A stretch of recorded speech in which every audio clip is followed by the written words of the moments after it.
हम अवगुण परे एक गुण नाही। अमृत छाड़ बिखै बिख खाई। हम अवगुण परे एक गुण नाही। अमृत छाड़ बिखै बिख खाई। माया मोह भरम पै भूले। सुत दारा स्यों प्रीत लगाई। एक उत्तम पंथ सुनियो गुर संगत। तेह मिलंत जम त्रास मिटाई। एक अरदास पाठ की रत की। गुर रामदास राखो शरनाई। एक अरदास पाठ की रत की। गुर रामदास राखो शरनाई। दंडौत बंदन अनेक बार। सर्व कला समरथ। डोलन ते राखो प्रभु। नानक दे कर हथ। परम सन्मान योग जुगो जुग अटल साहिब श्री गुरु ग्रंथ साहिब सच्चे पातशाह महाराज जी दी पावन पवित्र हजूरी अंदर सुभाईमान गुरु सवारे सतसंगी जनों। सतगुरु गुरु नानक साहब जी दी बख्शिश मेहर दा सदका सतगुरां दे पवित्र मुख तो उचारण कीती हुई आशा की वार दी बाणी जिस दी 7ਵੀਂ पौड़ी दी विचार रात हजूर दी किरपा नाल आपां आरंभ कीती सी। इस पौड़ी दा जो पाठ है सेव कीती संतोखई। जिनी सचो सच ध्याया। उन्नी मंदे पैर ना रखियो। कर सुकृत धर्म कमाया। कि संतोखी पुरुष ही लगन नाल अंदर दे चाह उमाह दे नाल सेवा कर सकता है। ते संतोखी हो ही हो सकता है जिन्हें अपने जीवन विच सच नूं ध्याया है। आओ उसे विचार दी लड़ी नूं अगे तोरदिया होया इस पवित्र पौड़ी दे अर्थ भाव अर्थ और व्याख्या आपां कर सकीए। गुरु बख्शी फतेह स्वीकार करो। आप जितने सतगुरां दे चरनां विच बैठे हो विच संगत हर प्रभ वसै जीओ दे महावाका अनुसार अंतर आत्मे तो असीस बख्शो। ਤਾਂ ਜੋ ਭਾਵਨਾ ਨਾਲ ਅਸੀਂ ਗੁਰੂ ਬਾਬਾ ਜੀ ਦੇ ਇਹਨਾਂ ਬਚਨਾਂ ਨੂੰ ਵਿਚਾਰ ਸਕੀਏ। ਵੱਡੇ ਦੀ ਵਡਿਆਈ ਵਿੱਚ ਕੁਝ ਬੇਨਤੀ ਕਰ ਸਕੀਏ। ਗੁਰੂ ਫਤਿਹ ਪ੍ਰਵਾਨ ਕਰੋ। और उच्चारण करो जी। वाहिगुरु जी का खालसा, वाहिगुरु जी की फतेह। रात ਆਪਾਂ विचार कर रहे ਸਾਂ कि सच्ची सेवा करदा ही ਉਹ है जिस नूं पार ब्रह्म परमेश्वर ने किरपा करके संतोख दी दात बख्शी है। हजूर ने पहले अमृत बचन ये बख्शिश कीते ने, सेव कीती संतोख ही। संतोखी पुरुषां ने सच्ची सेवा कीती ते उन्हां ने सच्चे पार ब्रह्म परमेश्वर नूं ध्याउणा कीता। रात अर्ज कीती सी संतोख दा संबंध केवल साडी जबान दे रस नाल नहीं, संतोख दा संबंध केवल धन पदार्थ नाल नहीं। संतोख दे इन्ने कु गहरे अर्थ ने कि सच विचों जिहड़ा उपजिया होया संतोख है ਉਹ इंसान दे शरीर नूं जीवन नूं पूर्ण तौर ते संतुष्ट कर दिंदा है। रज जाना कुछ होर गल है, पर सच कि उस दे अंदर उस बिरती नूं ही सदैव काल लई मुका दिंदा है जिन्हें सच्चे परमात्मा नूं ध्याउणा कीता है।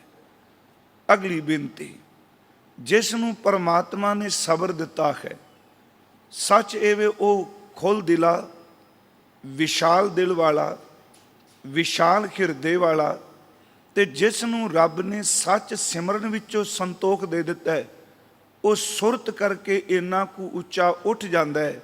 बाबा फरीद साहब का अमृत बोल है, कहते जिन्हां अध्यात्मक पुरुषां ने अपनी जिंदगी का मकसद सच विचों सबर संतोख नूं पा लिया, कहते उन्हां दा जीवन तां एक विशाल दरिया की तरह बन जाता है। दरिया का निरंतर प्रवाह चलता है, उहदा निर्मल नीर है। पर कहते जिहड़े इंसान सबर नूं छड्ड दिंदे ने, जिन्हां कोल सच और संतोख नहीं, उन्हां दी जिंदगी तां उस पानी दे टोबे की तरह, उस पानी दे छप्पड़ की तरह है जिहड़ा दरिया तो टुट चुका है। तो उस टुटे हुए पानी दे विच जां बदबोह है ते जां सड़ां ते उहदे विच किरम पै जांदे ने। बाबा साहब जी दे सबर बारे जो ख्याल ने उन्हां ने बख्शिश कीती ते फरमायो ने कि सबर एहो सुवाओ जिन्हां ने सच नूं ध्या के संतोख नूं धारण कीता। सिर्फ अजे असीं संतोख लफ्ज़ ही विचारिया है। हजूर ने फरमाया कि जिन्हां दी जिंदगी दा स्वार्थ जां मनोरथ सिर्फ सबर है, सच विचों निकलिया संतोख। सबर एहो सुवाओ जे तू बंदा दृढ़ करे, जे इंसान तू इस संतोख नूं दृढ़ कर लवें, वध थीवैं दरियाओ। जिन्ना संतोखी होवेगा उन्ना सुरत कल के विशाल हो जाएगा। तो महाराज कहते जिन्ना तू लालची होवेगा उन्ना टुटे हुए एक छप्पड़ छपड़ी की तरह, एक टुटे हुए पोखर की तरह तेरी जिंदगी बन जाएगी। सबर एहो सुवाओ जे तू बंदा दृढ़ करें, वध थीवैं दरियाओ, टुट ना थीवैं वाड़ा। वाड़े का अर्थ नाला भी किया जाता है। बेनती है सबर एक दरिया की तरह है।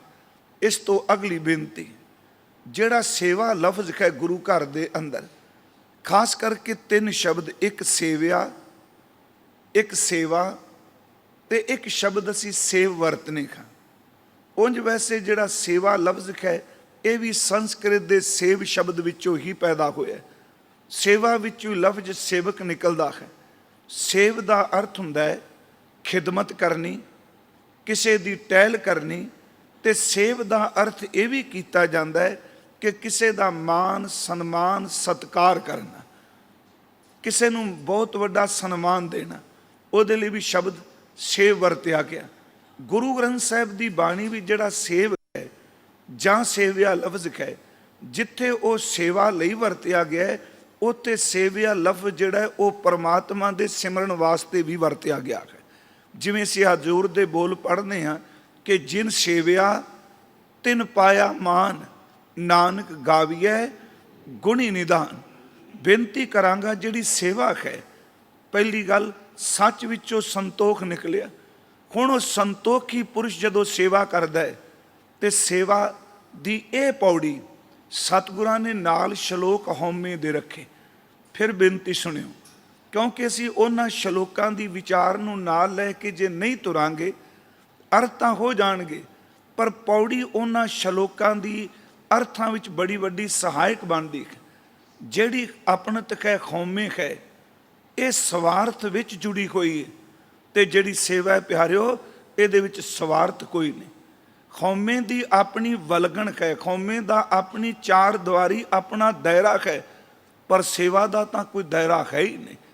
ਹਉਮੈ ਜਿਹੜੀ ਹੈ ਉਹ ਆਪਣੇ ਨਿੱਜ ਨੂੰ ਪਾਲਦੀ ਹੈ, ਤੇ ਸੇਵਾ ਜਿਹੜੀ ਉਹ ਆਪਣੇ ਨਿੱਜ ਨੂੰ ਕੁਰਬਾਨ ਕਰਦੀ ਹੈ।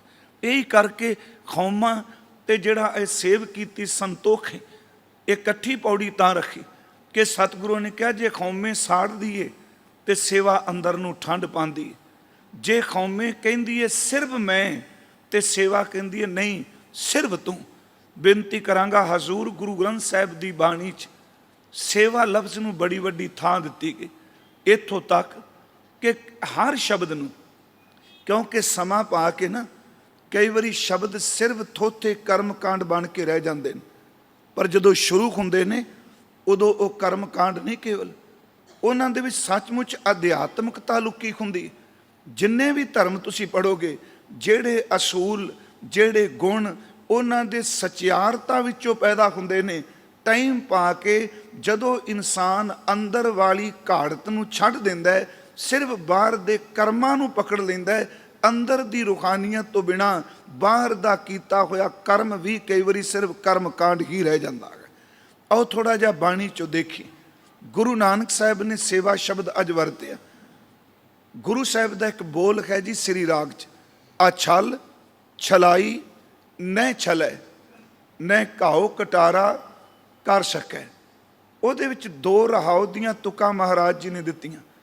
ਉਸ ਵਿੱਚ ਇੱਕ ਸੇਵਾ ਕਰਨ ਵਾਲਾ ਉਹ ਕਿਵੇਂ ਆਪਣੇ ਅੰਦਰ ਨੂੰ ਵੀ ਨਾਲ ਚਲਾਉਂਦਾ ਹੈ। ਇਹੀ ਕਾਰਨ ਆਪ ਜੀ ਦੇਖੋਗੇ ਇਹਨੂੰ ਨੈਗੇਟਿਵ ਨਾਲ ਜਾਣਾ। ਇੱਕ ਬੰਦਾ ਸਾਰਾ ਦਿਨ ਬਰਤਨ ਮਾਂਜ ਰਿਹਾ, ਪਰ ਅੰਦਰ ਉਹਦਾ ਤਾਂ ਅੱਗ ਸੱਟਦਾ ਪਿਆ, ਅੰਦਰ ਟਿਕਾ ਕੋਈ ਨਹੀਂ। ਇੱਕ ਇਨਸਾਨ ਸਾਰਾ ਦਿਨ ਜੋੜੇ ਸਾਫ਼ ਕਰੀ ਜਾ ਰਿਹਾ, ਸਾਰਾ ਦਿਨ ਝਾੜੂ ਲਾ ਰਿਹਾ, ਪਰ ਕਮਾਲ ਦੀ ਗੱਲ ਇੰਨੇ ਦਿਨ ਫਿਜ਼ੀਕਲ ਸਰੀਰਕ ਤੌਰ ਤੇ ਕਰਮ ਕਰਨ ਤੋਂ ਬਾਅਦ ਉਹਦੇ ਅੰਦਰ ਰੰਗ ਕਿਉਂ ਨਹੀਂ ਚੜ੍ਹਦਾ ਪਿਆ? ਕਿਉਂਕਿ ਉਹਨੇ ਅੰਦਰ ਨੂੰ ਚਲਾਉਣ ਦੀ ਥਾਂ ਕੇਵਲ ਬਾਹਰ ਮੁਖੀ ਸ਼ਬਦਾਂ ਨੂੰ ਹੀ ਚੁਣ ਲਿਆ। ਜਿੰਨੀ ਦੇਰ ਤੱਕ ਸੇਵਾ ਨਾਲ ਅੰਦਰ ਨਾ ਤੁਰੇ ਪਿਆਰਿਓ, ਫਿਰ ਉਹਦਾ ਅਰਥ ਕੀ ਹੋਵੇਗਾ? ਫਿਰ ਬੇਨਤੀ ਹੈ, ਸਿਮਰਨ ਤੇ ਸੇਵਾ ਸਿੱਖੀ ਦੇ ਥੰਮ ਨੇ। ਧੰਨ ਗੁਰੂ ਨਾਨਕ ਸਾਹਿਬ ਦਾ ਇਹ ਅੰਮ੍ਰਿਤ ਬੋਲ ਹੈ ਕਿ ਇੱਕ ਸੇਵਾਦਾਰ ਸਿਰਫ ਬਾਹਰ ਮੁਖੀ ਸਰੀਰਕ ਕਰਮ ਹੀ ਨਾ ਕਰੇ। ਪਿਆਰਿਓ, ਸਰੀਰਕ ਤੌਰ ਤੇ ਤਾਂ ਬਹੁਤ ਲੋਕ ਕਰਮ ਕਰਦੇ। ਥੋੜਾ ਜਿਹਾ ਨੂੰ ਸੁਣੋ, ਵੇਖੋ ਅਸੀਂ ਚਲੋ ਸੇਵਾ ਬੜਾ ਵੱਡਾ ਹੈ। ਇਹ ਆਮ ਤੌਰ ਤੇ ਕਿਹਾ ਜਾਂਦਾ ਤਨ ਮਨ ਤੇ ਧਨ ਦੀ ਸੇਵਾ। ਮੇਰੇ ਮਨ 'ਚ ਇੱਕ ਦਿਨ ਪਾਠ ਕਰਦੇ ਹਾਂ, ਗੁਰੂ ਗ੍ਰੰਥ ਸਾਹਿਬ 'ਚ ਸੁਰਤ ਦੀ ਸੇਵਾ ਵੀ ਕਿਹਾ। ਮਨ ਤੇ ਸੁਰਤ ਬਿਲਕੁਲ ਨੇੜੇ ਨੇੜੇ ਦੀ ਗੱਲ। ਜਿਵੇਂ ਅਸੀਂ ਪੜ੍ਹਦੇ ਹਾਂ ਨਾ ਕਿ ਤਨ ਮਨ ਧਨ ਦੀ ਸੇਵਾ, ਚਲੋ ਤਨ ਕਰਕੇ ਅਸੀਂ ਆਹ ਕੰਮ ਕਰਨੇ, ਹੱਥੀ ਕੰਮ, ਉਹਨੂੰ ਜਿਵੇਂ ਸੇਵਾ 'ਚ ਝਾੜੂ ਬਰਤਨ ਦਰੀਆਂ ਜਿਹੜਾ ਵੀ ਸਰੀਰਕ ਤੌਰ ਤੇ ਕੰਮ ਹੋ ਜਾਏ। ਦੂਜੀ ਧਨ ਦੀ ਸੇਵਾ ਆਪਾਂ ਸਮਝਨੇ, ਕਿਸੇ ਕਾਰਜ ਵਾਸਤੇ ਸਹੀ ਕਾਰਜ ਲਈ ਧਨ ਵਰਤਣਾ। ਤੇ ਮਨ ਦੀ ਸੇਵਾ ਕੀ ਹੈ, ਸੁਰਤ ਦੀ ਸੇਵਾ ਕੀ ਹੈ? ਸਤਿਗੁਰਾਂ ਨੇ ਸੁਰਤ ਦੀ ਸੇਵਾ ਵੀ ਮੰਨੀ ਹੈ, ਸੇਵਾ ਸੁਰਤ ਨਾ ਜਾਣੀਆਂ। ਬੇਨਤੀ ਹੈ, ਅਸਲ 'ਚ ਮਨ ਦੀ ਸੇਵਾ ਇਹ ਵੇ ਕਿ ਤੂੰ ਆਪਣੇ ਮਨ ਤੋਂ ਪਰਉਪਕਾਰ ਹੀ ਚਿਤਵ, ਤੂੰ ਆਪਣੇ ਅੰਦਰ ਤੋਂ ਮਾਨਵਤਾ ਦਾ ਭਲਾ ਹੀ ਮੰਗ।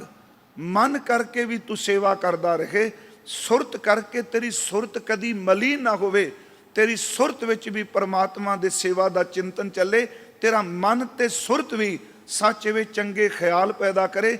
ਇਹ ਫਿਰ ਸੁਣਿਓ, ਜੇ ਬੰਦੇ ਦਾ ਸਰੀਰ ਰਿਸ਼ਟ ਪੁਸ਼ਟ ਹੈ, ਉਹ ਚੰਗੀ ਤਰ੍ਹਾਂ ਭਾਂਡੇ 5-7 ਘੰਟੇ ਖਲੋ ਕੇ ਮਾਂਜੇਗਾ, ਉਹਦੇ ਨਾਲ ਭਲਾ ਹੋਵੇਗਾ। ਜੇ ਉਹ ਬਿਲਕੁਲ ਤੰਦਰੁਸਤ ਹੈ ਸਰੀਰਕ ਤੌਰ ਤੇ, ਉਹ ਬਾਹਰ ਮੁਖੀ ਸਮਾਜ ਦੀ ਗੁਰੂ ਦੀ ਬਹੁਤ ਸੇਵਾ ਕਰੇਗਾ। ਤੇ ਜਿਹੜਾ ਮਨ ਕਰਕੇ ਸੁਰਤ ਕਰਕੇ ਪਵਿੱਤਰ ਹੈ, ਚੇਤੇ ਰੱਖਿਓ ਉਹਦੀ ਚਿੰਤਨ ਸ਼ਕਤੀ ਵੀ ਮਾਨਵਤਾ ਦਾ ਭਲਾ ਕਰੇਗੀ, ਉਹਦੇ ਨਾਲ ਭਲਾ ਹੋਵੇਗਾ। ਹਜ਼ੂਰ ਸੱਚੇ ਪਾਤਸ਼ਾਹ ਜੀ ਨੇ ਦੋ ਬਚਨ ਕਹਿ, ਕਹਿੰਦੇ ਸੇਵਾ ਕਰਨਾ ਹੈ। ਤੇ ਜੇ ਤੇਰੇ ਅੰਦਰ ਅਧਿਆਤਮਿਕ ਜੋਤ, ਰੂਹਾਨੀਅਤ ਦਾ ਪ੍ਰਕਾਸ਼ ਨਹੀਂ ਹੋਇਆ, ਫਿਰ ਹਨੇਰੇ ਵਿੱਚ ਹੀ ਡੁੱਬਾ ਰਹੇਗਾ। ਉਸ ਵਿੱਚ ਸਤਿਗੁਰੂ ਦੇ ਪਵਿੱਤਰ ਬੋਲ ਤੁਸੀਂ ਸਾਰੇ ਪੜ੍ਹ ਦੇਖੋ। ਮੈਂ ਸੰਤੋਖ ਤੋਂ ਅੱਗੇ ਲਫ਼ਜ਼ ਚੁਣਿਆ ਸੇਵਾ, ਸੇਵਨਾ। ਹਜ਼ੂਰ ਦੇ ਬੋਲ ਨੇ, ਬਿਨ ਤੇਲ ਦੀਵਾ ਕਿਉਂ ਜਲੈ, ਰਹਾਉ ਦੇ ਬਚਨ। ਕਹਿੰਦੇ ਨੇ ਦੀਵਾ ਤੇਲ ਤੋਂ ਬਿਨਾ ਕਦੀ ਨਹੀਂ ਬਲ ਸਕਦਾ। ਹੁਣ ਦੀਵਾ ਮੌਜੂਦ ਹੈ ਪਿਆਰਿਓ, ਬੱਤੀ ਵੀ ਕੋਲ ਹੋਵੇ, ਪਰ ਜੇ ਤੇਲ ਨਹੀਂ, ਕੱਲੀ ਬੱਤੀ ਕੀ ਕਰੇਗੀ। ਹਜ਼ੂਰ ਕਹਿੰਦੇ ਤੇਰਾ ਸਰੀਰ ਤਾਂ ਇੱਕ ਦੀਵੇ ਦੀ ਤਰ੍ਹਾਂ ਹੈ, ਤੂੰ ਬਾਹਰ ਮੁਖੀ ਕਰਮ ਕਰਨਾ ਪਿਆ, ਪਰ ਅੰਦਰ ਜੇ ਤੇਰੇ ਅੰਦਰ ਪਰਮਾਰਥ ਦੀ ਜੋਤ ਨਹੀਂ ਬਲੀ ਤੇ ਫਿਰ ਗੱਲ ਕਿਵੇਂ ਬਣੇਗੀ। ਪਰ ਕਹਿੰਦੇ ਉਹ ਜੋਤ ਤੇਲ ਤੋਂ ਬਿਨਾ ਬਲ ਨਹੀਂ ਸਕਦੀ। ਬਿਨ ਤੇਲ ਦੀਵਾ ਕਿਉਂ ਜਲੈ, ਇਹ ਪਹਿਲੀ ਰਹਾਉ ਹੈ। ਅੱਗੇ ਫਿਰ ਦੇਖੋ ਸਤਿਗੁਰੂ ਉਸ ਦੀਵੇ ਨੂੰ ਬਾਲਣ ਦਾ ਜ਼ਿਕਰ ਕਰਦੇ ਨੇ। ਹਾਲਾਂਕਿ ਗੁਰੂ ਗ੍ਰੰਥ ਸਾਹਿਬ ਦੀ ਬਾਣੀ ਵਿੱਚ ਹਜ਼ੂਰ ਨੇ ਦੁੱਖਾਂ ਦਾ ਤੇਲ ਪਾਣ ਦਾ ਵੀ ਜ਼ਿਕਰ ਕੀਤਾ। ਦੀਵਾ ਮੇਰਾ ਏਕ ਨਾਮ, ਦੁੱਖ ਵਿੱਚ ਪਾਇਆ ਤੇਲ, ਉਨ ਚਾਨਣ ਉਹ ਸੋਖਿਆ ਚੂਕਾ, ਜਮ ਸਿਓ ਮੇਲ। ਪਰ ਇੱਥੇ ਸਤਿਗੁਰੂ ਕਹਿੰਦੇ ਨੇ ਤੇਲ ਹੀ ਕੋਈ ਨਹੀਂ ਤੇਰੇ ਕੋਲ, ਬਿਨ ਤੇਲ ਦੀਵਾ ਕਿਉਂ ਜਲੈ, ਰਹਾਓ। ਮਹਾਰਾਜ ਕਹਿੰਦੇ ਨੇ ਆ ਤੈਨੂੰ ਦੱਸਾਂ ਜੁਗਤ ਦਿਆਂ, ਪੋਥੀ ਪੁਰਾਣ ਕਮਾਈਐ। ਇਹਦਾ ਮਤਲਬ ਸ਼ਰਧਾ ਦੀ, ਭਾਵਨਾ ਦੀ, ਸੱਚ ਇਹ ਤੇਰੇ ਜੀਵਨ ਦੀ ਕਮਾਈ ਦਾ ਤੇਲ ਇਹਦੇ 'ਚ ਪਾ। ਪੋਥੀ ਪੁਰਾਣ ਦੋ ਸ਼ਬਦ, ਇਹਦੇ ਅਰਥ ਸਭ ਨੇ ਕੀਤੇ ਨੇ ਧਾਰਮਿਕ ਸਾਹਿਤ, ਸਾਡੀਆਂ ਧਰਮ ਪੋਥੀਆਂ। ਜੋ ਕੁਝ ਉਹਦੇ 'ਚ ਲਿਖਿਆ ਹੈ ਉਹਨੂੰ ਤੂੰ ਆਪਣੇ ਜੀਵਨ ਵਿੱਚ ਕਮਾਉਣਾ ਸ਼ੁਰੂ ਕਰ ਦੇ। ਪੋਥੀ ਪੁਰਾਣ ਕਮਾਈਐ, ਇਹ ਕਮਾਈ ਜਿਹੜੀ ਹੈ ਤੇਲ ਬਣ ਜਾਏਗੀ। ਜਿੰਨਾ ਤੂੰ ਪ੍ਰੈਕਟੀਕਲ ਤੌਰ ਤੇ ਜੀਵੇਂਗਾ, ਸੱਚ ਇਹ ਕਿ ਉਹਨਾਂ ਤੇਰੇ ਸਰੀਰ ਰੂਪੀ ਦੀਵੇ ਦੇ ਵਿੱਚ ਸਮਝੋ ਕਿ ਤੇਰੇ ਜੀਵਨ ਜੋਤ ਬਾਲਣ ਵਾਸਤੇ ਤੇਲ ਪੈ ਜਾਏਗਾ। ਬਸ ਇਹੀ ਜੇ ਕਿ ਜਿਵੇਂ ਇੱਕ ਸੁਗੜ ਬੀਬੀ, ਸਿਆਣੀ ਬੀਬੀ ਹਰ ਰੋਜ਼ ਤੇਲ ਦੀਵੇ ਵਿੱਚ ਪਾਉਂਦੀ ਸੀ ਤੇ ਰਾਤ ਪ੍ਰਕਾਸ਼ ਹੋਣਾ।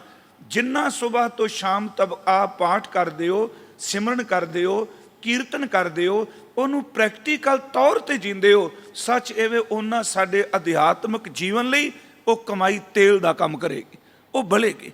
ਪੋਥੀ ਪੁਰਾਣ ਕਮਾਈ ਹੈ। ਤੇ ਅੱਗੇ ਮਹਾਰਾਜ ਕਹਿੰਦੇ ਫਿਰ ਭਉ ਵੱਟੀ ਇਤ ਤਨ ਪਾਈ ਹੈ। ਇਹਦਾ ਮਤਲਬ ਤਨ 'ਚ ਕਿਆ ਵੱਟੀ ਪਾਓ ਤੇ ਦੀਵਾ ਤਨ ਨੂੰ ਹੀ ਮੰਨਿਆ ਹੈ। ਪੋਥੀ ਪੁਰਾਣ ਕਮਾਈ ਹੈ, ਭਉ ਵੱਟੀ ਇਤ ਤਨ ਪਾਈ ਹੈ। ਭਉ ਦੀ ਵੱਟੀ, ਕਿਉਂਕਿ ਭਉ ਦੀ ਵੱਟੀ ਜੇ ਨਾ ਪਈ ਤੇ ਗੁਰਮੁਖੋ ਸੱਚ ਇਹ ਅੰਦਰ ਹੰਕਾਰੀ ਹੋ ਜਾਏਗਾ। ਮੈਂ ਪਿਛਲੇ ਦਿਨ ਵੀ ਇੱਕ ਅਰਜ਼ ਕੀਤੀ, ਜਦੋਂ ਇਹ ਸ਼ਲੋਕ ਚੱਲ ਰਹੇ ਸਨ ਨਾ ਕਿ ਭੈ ਵਿੱਚ ਪਵਨ ਵਹਿ ਸਦਵਾਓ, ਭੈ ਵੀ ਚੱਲੈ ਲੱਖ ਦਰਿਆਓ, ਉੱਥੇ ਵੀ ਇੱਕ ਅਰਜ਼ ਕੀਤੀ ਸੀ। ਇੱਕ ਹੁੰਦਾ ਮੈਲਾ ਭਉ, ਇੱਕ ਹੁੰਦਾ ਨਿਰਮਲ ਭਉ। ਜਿੱਥੇ ਮੈਲਾ ਭਉ ਹੋਵੇਗਾ ਨਾ, ਉੱਥੇ ਦੂਰੀ ਬਣਨੀ ਸ਼ੁਰੂ ਹੋ ਜਾਏਗੀ। ਕਦੀ ਤੁਸੀਂ ਤਜਰਬਾ ਕਰਿਓ, ਜਿੱਥੇ ਮਲੀਨ ਭੈ ਹੋਵੇਗਾ ਉੱਥੇ ਦੂਰੀ ਵੀ ਬਣੇਗੀ ਤੇ ਨਫ਼ਰਤ ਵੀ ਪੈਦਾ ਹੋਵੇਗੀ। ਜਿੱਥੇ ਪਿਆਰਿਓ ਨਿਰਮਲ ਭਉ ਹੋਵੇਗਾ, ਸੱਚ ਇਹ ਉੱਥੇ ਨੇੜਤਾ ਵੀ ਬਣੇਗੀ ਤੇ ਉੱਥੇ ਉਹ ਨੇੜਤਾ ਪ੍ਰੇਮ ਦੇ ਰੂਪ ਵਿੱਚ ਬਦਲ ਜਾਏਗੀ। ਇਹ ਕਿਵੇਂ? ਮੰਨ ਲਓ ਇੱਕ ਇਨਸਾਨ ਆਪਣੇ ਬਲ, ਆਪਣੀ ਸ਼ਕਤੀ, ਆਪਣੇ ਜ਼ੋਰ ਨਾਲ ਕਿਸੇ ਨੂੰ ਡਰਾਉਂਦਾ ਹੈ। ਇੱਕ ਰਾਜਾ ਹੀ, ਇੱਕ ਡਿਕਟੇਟਰ ਹੀ, ਤਾਨਾਸ਼ਾਹ ਹੈ, ਸਿਰਫ ਸਮਝਣ ਲਈ। ਡਰ ਉਹਦਾ ਵੀ ਹੈ, ਲੋਕ ਥਰ ਥਰ ਕੰਬਦੇ ਨੇ, ਪਰ ਸੱਚ ਇਹ ਉਹਦੇ ਡਰ ਵਿੱਚ ਇੱਕ ਨਫ਼ਰਤ ਦਾ ਬੀਜ ਪੁੰਗਰਦਾ ਪਿਆ। ਜਿਹੜੇ ਲੋਕ ਡਰਦੇ ਨੇ ਅੰਦਰੋਂ ਨੂੰ ਹੇਟ ਕਰਦੇ ਨੇ, ਅੰਦਰੋਂ ਉਹਨੂੰ ਬਿਲਕੁਲ ਪਸੰਦ ਨਹੀਂ ਕਰਦੇ, ਬਾਹਰੋਂ ਉਹਨਾਂ ਦੇ ਸੁਰ ਝੁਕਦੇ ਨੇ, ਅੰਦਰੋਂ ਉਹ ਸੱਚੀ ਮੁੱਚੀ ਨਫ਼ਰਤ ਕਰ ਰਹੇ ਨੇ। ਤੇ ਉਹ ਨਫ਼ਰਤ ਇੰਨੀ ਦੂਰੀ ਬਣਾ ਦਿੰਦੀ ਏ ਕਿ ਇਹੋ ਜਿਹੇ ਬੰਦੇ ਨੂੰ ਲੋਕ ਦੇਖਣਾ ਪਸੰਦ ਨਹੀਂ ਕਰਦੇ। ਪਰ ਪਿਆਰਿਓ, ਜਿੱਥੇ ਮੈਲਾ ਭੈ ਹੈ ਉੱਥੇ ਦੂਰੀ, ਉੱਥੇ ਨਫ਼ਰਤ ਹੈ। ਜਿੱਥੇ ਨਿਰਮਲ ਭਉ ਹੈ ਉੱਥੇ ਨੇੜਤਾ ਤੇ ਪ੍ਰੇਮ ਬਣ ਜਾਂਦਾ ਹੈ। ਜਿਹੜਾ ਗੁਰੂ ਦਾ ਭੈ ਵੇ, ਮੈਲਾ ਭਉ ਨਹੀਂ।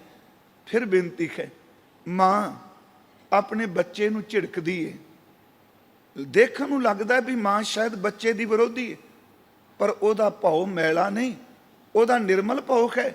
ਉਹ ਝਿੜਕਣ ਤੋਂ ਬਾਅਦ ਸ਼ਾਇਦ ਉਹਨਾਂ ਬੱਚੇ ਦੀਆਂ ਅੱਖਾਂ 'ਚੋਂ ਪਾਣੀ ਨਹੀਂ ਨਿਕਲਦਾ ਜਿੰਨਾ ਮਾਂ ਦੇ ਨੇਤਰ ਪਾਣੀ ਨਾਲ ਸੇਜਲ ਹੋ ਜਾਂਦੇ ਨੇ। ਪਰ ਤਾਨਾਸ਼ਾਹ ਕਿਸੇ ਤੇ ਜ਼ੁਲਮ ਕਰਕੇ ਰੋਂਦਾ ਨਹੀਂ, ਕਿਉਂਕਿ ਉਹਦਾ ਭਉ ਮੈਲਾ ਹੈ।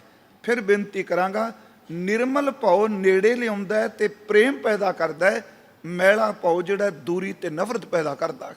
ਸਤਿਗੁਰੂ ਕਹਿੰਦੇ ਤੇਰੇ ਕੋਲ ਸ਼ਬਦ ਦੀ ਪੋਥੀ ਦੀ ਜੋ ਕਮਾਈ ਕਰ ਰਹੇ, ਜੋ ਤੂੰ ਰੋਜ਼ ਪੜ੍ਹ ਰਿਹਾ ਹੈ, ਵਿਚਾਰ ਰਿਹਾ ਹੈ, ਗਾ ਰਿਹਾ ਹੈ, ਇਹ ਤੇਲ ਬਣ ਜਾਏ। ਤੇ ਚੇਤੇ ਰੱਖੀ, ਇਹ ਤੇਲ ਨੇ ਤਾਂ ਹੀ ਫਾਇਦਾ ਕਰਨਾ ਹੈ ਜੇ ਤੇਰੇ ਅੰਦਰ ਗੁਰੂ ਦਾ ਭੈ ਪੈਦਾ ਹੋ ਜਾਏਗਾ। ਭਉ ਦੀ ਵੱਟੀ ਪਾ।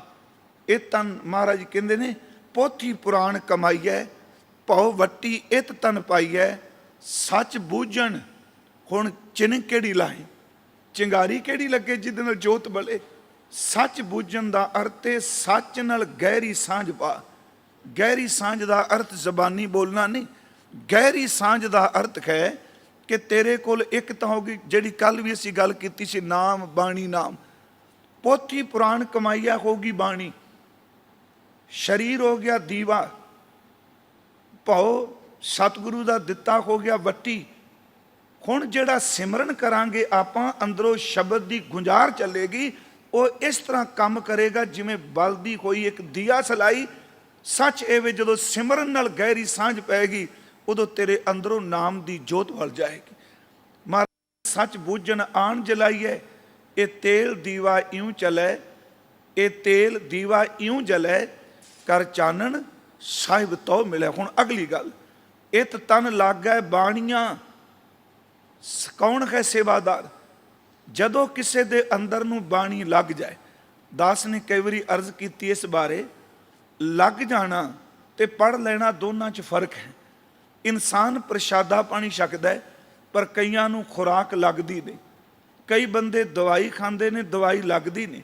ਸਤਿਗੁਰੂ ਕਹਿੰਦੇ ਨੇ ਬਾਣੀ ਪੜ੍ਹੇ, ਪਰ ਉਹ ਬਾਣੀ ਇਹਦੇ ਅੰਦਰ ਨੂੰ ਲੱਗ ਜਾਏ। ਲੱਗ ਜਾਏ ਦਾ ਅਰਥ ਇਹਦੇ ਅੰਦਰ ਤਾਕਤ ਪੈਦਾ ਕਰਨ ਲੱਗ ਪਵੇ। ਇਤ ਤਨ ਲਾਗੈ ਬਾਣੀਆਂ, ਤੇ ਮਹਾਰਾਜ ਕਹਿੰਦੇ ਸੁਖ ਹੋਵੇ ਸੇਵ ਕਮਾਣੀਆਂ। ਸੇਵਾ ਕਰੇ। ਅਗਲਾ ਬਚਨ, ਸਭ ਦੁਨੀਆ ਆਵਣ ਜਾਣੀਆਂ, ਗੁਰਮੁਖੋ ਸੰਤੋਖੀ ਸੇਵਾਦਾਰ। ਉਹਦੀ ਸੇਵਾ ਮੈਂ ਤਾਂ ਇਹ ਲਿਆ ਕਿ ਸੇਵਾ ਨੂੰ ਸਿਰਫ ਇਸ ਸੰਸਾਰ ਤੱਕ ਸੀਮਤ ਮਤ ਸਮਝਿਓ। ਜੇ ਸਿਮਰਨ ਨਹੀਂ, ਖਿਮਾ ਕਰਿਓ, ਫਿਰ ਸੰਸਾਰ ਤੱਕ ਹੀ ਸੀਮਤ ਹੈ। ਜੇ ਸਿਮਰਨ ਵਾਲੇ ਦੇ ਅੰਦਰ ਸੇਵਾ ਦੀ ਭਾਵਨਾ ਪੈਦਾ ਹੋ ਜਾਏ ਤੇ ਇਹ ਕੀਤੀ ਹੋਈ ਸੇਵਾ ਕਰਤਾਰ ਦੇ ਘਰ ਵਿੱਚ ਵੀ ਥਾਂ ਦਵਾਉਂਦੀ ਹੈ। ਮਹਾਰਾਜ ਕਹਿੰਦੇ ਇਤਨ ਲਾਗੈ ਬਾਣੀਆਂ, ਸੁਖ ਹੋਵੇ ਸੇਵ ਕਮਾਣੀਆਂ, ਸਭ ਦੁਨੀਆ ਆਵਣ ਜਾਣੀਆਂ। ਸਤਿਗੁਰੂ ਕਹਿੰਦੇ ਨੇ ਵਿੱਚ ਦੁਨੀਆ ਸੇਵ ਕਮਾਈ ਹੈ। ਮੈਂ ਤਾਂ ਬੇਨਤੀ ਕੀਤੀ, ਇਹ ਸੇਵਾ ਨਾਲ ਰੱਬ ਦੀ ਦਰਗਾਹ ਥਾਂ ਹੈ। ਵਿੱਚ ਦੁਨੀਆ ਸੇਵ ਕਮਾਈ ਹੈ, ਤਾਂ ਦਰਗਾਹ ਬੈਸਣ ਪਾਈ ਹੈ। ਤੇ ਅਗਲਾ ਸ਼ਬਦ ਵਰਤਿਆ, ਕਹੋ ਨਾਨਕ ਬਾਹ ਲੁੜਾਈਏ। ਹੁਣ ਸੇਵਾਦਾਰ, ਉਹਦੇ 'ਚ ਮਾਨ ਅਭਿਮਾਨ ਤਾਂ ਹੈ ਹੀ ਨੇ। ਗੁਰੂ ਅਮਰਦਾਸ ਜੀ ਨੇ ਸੇਵਾ ਕੀਤੀ। ਦਾਸ ਨੇ ਇੱਕ ਵਾਰ ਇਹਦੇ ਅਰਥ ਕਰਦਿਆਂ ਅਰਜ਼ ਕੀਤੀ ਸੀ, ਠੀਕ ਹੈ, ਹੋ ਸਕਦਾ ਵਿਆਕਰਨ ਵਾਲਿਆਂ ਨੂੰ ਅਰਥ ਨਾ ਫਿੱਟ ਬੈਠਣ, ਕਈ ਵਾਰੀ ਭਾਵਨਾ ਵਿੱਚੋਂ ਵੀ ਅਰਥ ਬਣਦੇ ਨੇ, ਪਰ ਇਹ ਨਹੀਂ ਕਿ ਗੁਰੂ ਦੇ ਆਸ਼ੇ ਤੇ ਪ੍ਰਤੀਕੂਲ ਹੋਣ। ਅਸੀਂ ਇੱਕ ਗੁਰਦੇਵ ਦਾ ਬੋਲ ਪੜ੍ਹਨੇ ਆ, ਅੰਮ੍ਰਿਤ ਬਚਨ ਵਾਰ ਵਿੱਚ। ਉਹ ਸਭ ਨੂੰ ਪਤਾ ਹੈ, ਹਸਤੀ ਸਿਰ ਜਿਉਂ ਅੰਕਸ ਹੈ, ਐਰਨ ਜਿਉਂ ਸਿਰ ਦੇ।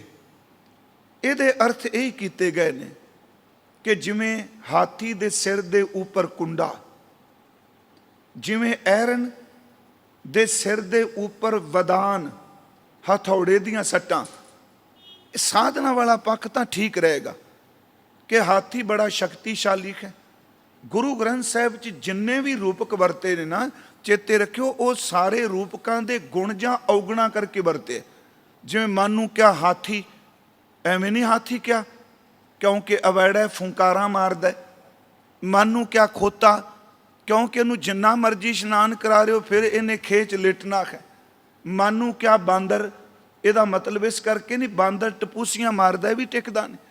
ਇਹ ਜਿੰਨੇ ਰੂਪਕ ਨੇ ਬਾਣੀ 'ਚ, ਇਹਦੀ ਡਿਟੇਲ ਨਾਲ ਜੇ ਵਿਚਾਰ ਕਰੀਏ, ਇਹਨਾਂ ਦੇ ਗੁਣ ਤੇ ਔਗਣ ਜਿਹੜੇ ਨੇ ਉਹਨਾਂ ਨੂੰ ਦੇਖ ਕੇ ਮਨ ਦੇ ਬਾਰੇ ਦੱਸਿਆ ਜਾਂਦਾ। ਹੁਣ ਹਾਥੀ ਅਵੈੜਾ ਹੈ, ਪਰ ਇੰਨਾ ਸ਼ਕਤੀਸ਼ਾਲੀ ਹੋਣ ਦੇ ਬਾਵਜੂਦ ਉਹ ਸਿਰਫ ਇੱਕ ਛੋਟੇ ਜਿਹੇ ਲੋਹੇ ਦੇ ਸਰੀਏ ਦੇ ਟੁਕੜੇ ਦੁਆਰਾ ਜਿੱਧਰ ਮਰਜ਼ੀ ਉਹ ਲੈ ਜਾਂਦੇ ਨੇ। ਇੱਕ ਨਿੱਕਾ ਜਿਹਾ ਬੱਚਾ ਹਾਥੀ ਦੇ ਸਿਰ ਤੇ ਬੈਠਾ ਹੈ, ਮਹਾਵਤ ਦਾ ਬੇਟਾ, ਉਹ ਲੋਹੇ ਦੇ ਨਾਲ, ਸਰੀਏ ਨਾਲ, ਉਸ ਅੰਕੁਸ਼ ਨਾਲ ਉਹਨੂੰ ਦੌੜਾ ਵੀ ਸਕਦਾ ਹੈ, ਬਿਠਾ ਵੀ ਸਕਦਾ ਹੈ।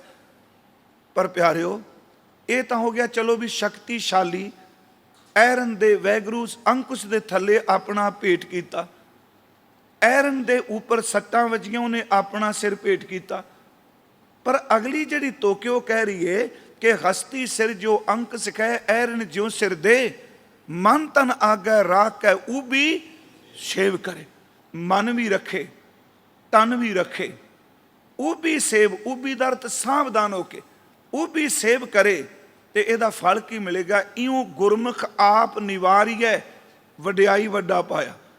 ਇਉਂ ਗੁਰਮੁਖ ਆਪ ਨਿਵਾਰੀਐ ਸਭ ਰਾਜ ਸ੍ਰਿਸ਼ਟ ਕਾਲੇ। ਪਰ ਇੱਥੇ ਇੱਕ ਤਰਕ ਉਪਜਦਾ, ਇਹ ਇਸ ਤਰਕ ਨੂੰ ਨੈਗੇਟਿਵ ਨਹੀਂ ਲੈਣਾ। ਚਲੋ ਹਾਥੀ ਦੇ ਸਿਰ ਉੱਤੇ ਕੁੰਡਾ, ਐਰਨ ਦੇ ਸਿਰ ਦੇ ਉੱਤੇ ਵਦਾਨ ਦੀਆਂ ਸੱਟਾਂ, ਥੌੜੇ ਦੀਆਂ ਸੱਟਾਂ, ਪਰ ਹਾਥੀ ਤਾਂ ਕਦੀ ਰਾਜ ਨਹੀਂ ਕਰਦਾ। ਇਉਂ ਗੁਰਮੁਖ ਆਪ ਨਿਵਾਰੀਐ ਸਭ ਰਾਜ ਸ੍ਰਿਸ਼ਟ ਕਾਲੇ। ਹਾਥੀ ਸਾਰੀ ਜ਼ਿੰਦਗੀ ਮਹਾਵਤ ਦੇ ਕੁੰਡੇ ਥੱਲੇ ਵੇ, ਐਰਨ ਜਿਹੜੀ ਉਹ ਸਾਰੀ ਜ਼ਿੰਦਗੀ ਵਦਾਨ ਦੀਆਂ ਚੋਟਾਂ ਸਹਿੰਦੀ ਏ। ਅੱਜ ਤਾਂ ਕਿਸੇ ਲੋਹਾਰ ਨੇ ਆਪਣੇ ਸਿਰ ਤੇ ਵਦਾਨ ਨੂੰ ਨਹੀਂ, ਐਰਨ ਨੂੰ ਨਹੀਂ ਚੁੱਕਿਆ, ਕਿਉਂਕਿ ਇਹਨੇ ਚੋਟਾਂ ਬਹੁਤ ਖਾਧੀਆਂ। ਹਾਥੀ ਕਦੀ ਰਾਜ ਕਰਦਾ ਨਹੀਂ ਦੇਖਾ, ਮਰਦੇ ਦਮ ਤੱਕ ਗੁਲਾਮ ਹੈ। ਇਹ ਗੁਰਮੁਖ ਪਿਆਰੇ ਕਹਿੰਦੇ ਹੁੰਦੇ ਸਨ ਕਿ ਇਸ ਦੇ ਅਰਥਾਂ ਦਾ ਪ੍ਰਕਰਨ ਅਸਲ 'ਚ ਕੁੰਡਾ ਹੈ। ਫਿਰ ਸੁਣਿਓ, ਸਮਝ ਪਏਗੀ। ਅਰਥ ਮੈਂ ਫਿਰ ਕਰ ਦਿੱਤੇ। ਹਾਥੀ ਦੇ ਸਿਰ ਤੇ ਕੁੰਡਾ, ਐਰਨ ਦੇ ਸਿਰ ਦੇ ਉੱਤੇ ਹਥੌੜਾ, ਪਰ ਇੱਕ ਨਿੱਕਾ ਜਿਹਾ ਲੋਹੇ ਦਾ ਟੁਕੜਾ ਕੁੰਡਾ ਜਿਹਨੂੰ ਅੰਕਸ ਕਹਿ ਰਹੇ ਆ। ਅਸਲ 'ਚ ਉਹ ਕਹਿੰਦੇ ਸਨ ਪ੍ਰਕਰਨ ਹਾਥੀ ਤੇ ਐਰਨ ਨਹੀਂ, ਐਰਨ ਜਿਉਂ ਸਿਰ ਦੇ।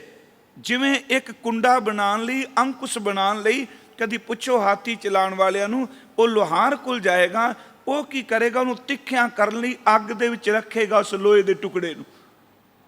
ਉਸ ਲੋਹੇ ਦੇ ਟੁਕੜੇ ਨੇ ਪਹਿਲਾਂ ਅੱਗ 'ਚ ਆਪਣੇ ਆਪ ਨੂੰ ਰੱਖਿਆ, ਫਿਰ ਐਰਨ ਉੱਤੇ ਉਹਨੇ ਆਪਣਾ ਸਿਰ ਦਿੱਤਾ ਤੇ ਲੋਹਾਰ ਨੇ ਉਹਦੇ ਉੱਪਰ ਹਥੌੜੇ ਤੇ ਵਦਾਨ ਦੀਆਂ ਇੰਨੀਆਂ ਚੋਟਾਂ ਮਾਰੀਆਂ, ਜਿੰਨੇ ਆਪਣਾ ਸਿਰ ਦੇ ਦਿੱਤਾ। ਇੱਕ ਦਿਨ ਇੰਨੇ ਉੱਚੇ ਰੁਤਬੇ ਤੇ ਚਲਾ ਗਿਆ, ਲੋਹੇ ਦੇ ਟੁਕੜੇ ਤਾਂ ਹੋਰ ਵੀ ਬੜੇ ਨੇ, ਬੜਾ ਐਰਨ ਨੂੰ ਸਿਰ ਦੇ ਦਿੰਦਾ, ਉਹ ਹਾਥੀ ਦੇ ਸਿਰ ਉੱਤੇ ਰਾਜ ਕਰਦਾ ਹੈ। ਫਿਰ ਬੇਨਤੀ ਸਮਝਿਓ ਜੋ ਮੈਂ ਅਰਜ਼ ਕਰਨੀ ਚਾਹੁੰਦਾ। ਐਰਨ ਜਿਉਂ ਸਿਰ ਦੇ, ਉਸ ਹਸਤੀ ਸਿਰ ਜਿਉਂ ਅੰਕਸ ਹੈ, ਕਿਉਂਕਿ ਪ੍ਰਕਰਨ ਅੰਕਸ ਦਾ ਚੱਲ ਰਿਹਾ, ਜਿਉਂ ਅੰਕਸ ਹੈ। ਫਿਰ ਬੇਨਤੀ ਕਰਾਂਗਾ, ਐਰਨ ਜਿਉਂ ਸਿਰ ਦੇ, ਕਿਉਂਕਿ ਉਸਨੇ ਆਪਣਾ ਸਿਰ ਐਰਨ ਨੂੰ ਦਿੱਤਾ। ਜੇ ਇੱਕ ਲੋਹੇ ਦੇ ਟੁਕੜੇ ਨੇ ਆਪਣਾ ਸਿਰ ਐਰਨ ਨੂੰ ਦਿੱਤਾ, ਉਹਨੇ ਚੋਟਾਂ ਸਹਾਰੀਆਂ, ਪਰ ਉਹਦੀ ਕਮਾਈ ਦਾ ਫਲ ਇੰਨਾ ਮਿਲਿਆ, ਨਿੱਕਾ ਜਿਹਾ ਟੁਕੜਾ ਸ਼ਕਤੀਸ਼ਾਲੀ ਹਾਥੀ ਉੱਤੇ ਰਾਜ ਕਰ ਲੱਗਾ, ਜਿਹੜਾ ਆਪਣਾ ਸਿਰ ਗੁਰੂ ਦੀ ਸੇਵਾ ਵੀ ਦੇ ਦਿੰਦਾ। ਮਹਾਰਾਜ ਕਹਿੰਦੇ ਸਾਰੀ ਧਰਤੀ ਦਾ ਸ਼ਹਿਨਸ਼ਾਹ ਬਣ ਜਾਂਦਾ। ਹਸਤੀ ਸਿਰ ਜੋ ਅੰਕੁਸ਼ ਹੈ, ਐਰਨ ਜਿਉਂ ਸਿਰ ਦੇ। ਪਿਆਰੇ ਹੋਏ, ਸਬਰ ਵਾਲੇ ਕਰਦੇ ਨੇ ਸੇਵਾ, ਕਿਉਂਕਿ ਆਪਣਾ ਸਿਰ ਦੇਣਾ ਛੋਟੀ ਗੱਲ ਹੈ। ਹਾਲਾਂਕਿ ਗੁਰੂ ਗ੍ਰੰਥ ਸਾਹਿਬ ਸੇਵਾਦਾਰ ਦੀ ਪਰਿਭਾਸ਼ਾ ਹੀ ਦਿੱਤੀ, ਨਾਨਕ ਸੇਵਕ ਸੋਈ ਆਖੀਐ, ਜੋ ਸਿਰ ਧਰੇ ਉਤਾਰ, ਸਤਿਗੁਰ ਕਾ ਭਾਣਾ ਮੰਨ ਲੈ, ਸ਼ਬਦ ਰੱਖੇ ਉਰਤਾ। ਸੇਵਾਦਾਰੋ ਜਿਹੜਾ ਸਿਰ ਦੇ ਦਿੱਤਾ, ਜਿਹਨੇ ਆਪਣੀ ਖੌਮੇ, ਸਿਰ ਦਾ ਅਰਥ ਜੇ ਅੰਤਰੀਵ ਕਰੋਗੇ, ਆਪਣੀ ਖੌਮੇ ਨੂੰ ਵੱਢ ਕੇ ਰੱਖ ਦਿੱਤਾ। ਮੱਥਾ ਟੇਕਣ ਦਾ ਅਰਥ ਵੀ ਖੌਮੇ ਨੂੰ ਕੱਟਣਾ। ਹਸਤੀ ਸਿਰ ਜੋ ਅੰਕਸ ਕੈ, ਐਰਨ ਜਿਉਂ ਸਿਰ ਦੇ। ਮਹਾਰਾਜ ਕਹਿੰਦੇ ਮਨ ਤਨ ਆਗੈ ਰਾਖ ਕੈ, ਸੰਤੋਖ ਚਾਹ ਕੇ, ਸਬਰ ਚਾਹ ਕੇ, ਮਨ ਤਨ ਆਗੈ ਰਾਖ ਕੈ ਉਬੀ ਸੇਵ ਕਰੇ। ਇਉਂ ਗੁਰਮੁਖ ਆਪ ਨਿਵਾਰੀਐ ਸਭ ਰਾਜ ਸ੍ਰਿਸ਼ਟ ਕਾਲੇ। ਭਾਈ ਸਾਹਿਬ, ਭਾਈ ਗੁਰਦਾਸ ਸਾਹਿਬ, ਕਿਉਂਕਿ ਉਹ ਕੱਲੇ ਵਿਦਵਾਨ ਨਹੀਂ, ਕੱਲੇ ਲਿਖਾਰੀ ਨਹੀਂ, ਸੱਚਮੁੱਚ ਉਹ ਕਮਾਈ ਵਾਲੇ ਸਿੱਖ ਨੇ। ਭਾਵਾਂ ਕਿ ਖੂਨ ਦਾ ਰਿਸ਼ਤਾ ਹੈ ਗੁਰੂ ਅਮਰਦਾਸ ਨਾਲ, ਖੂਨ ਦਾ ਰਿਸ਼ਤਾ ਹੈ ਗੁਰੂ ਅਰਜਨ ਦੇਵ ਨਾਲ, ਪਰ ਸਭ ਤੋਂ ਵੱਧ ਉਹ ਜਦੋਂ ਉਹਨਾਂ ਦੀ ਰਚਨਾ ਪੜ੍ਹਦੇ ਆ, ਉਹ ਕਹਿੰਦੇ ਨਾਨਕਿਆਂ ਤੋਂ, ਦਾਦਕਿਆਂ ਤੋਂ, ਚਾਚਿਆਂ ਤੋਂ, ਭੂਆ ਤੋਂ, ਭੈਣਾਂ ਤੋਂ, ਭਰਾਵਾਂ ਤੋਂ, ਕਹਿੰਦੇ ਖੂਨ ਦੇ ਰਿਸ਼ਤੇ ਸਾਰੇ ਨੀਵੇਂ ਪੈ ਜਾਂਦੇ ਨੇ। ਜਿੱਥੇ ਸਿੱਖੀ ਦਾ ਰਿਸ਼ਤਾ ਆ ਜਾਂਦਾ, ਇਦੋਂ ਵੱਡਾ ਰਿਸ਼ਤਾ ਹੀ ਕੋਈ ਨਹੀਂ। ਉਹਨਾਂ ਦੇ ਬੋਲ ਵੀ ਅਸੀਂ ਪੜ੍ਹਨੇ, ਉਹ ਕਹਿੰਦੇ ਨੇ ਬਲਿਹਾਰੀ ਤਿੰਨਾਂ ਗੁਰਸਿੱਖਾਂ, ਪੁੱਤਰ ਮਿੱਤਰ ਗੁਰ ਭਾਈ ਇੱਠਾ।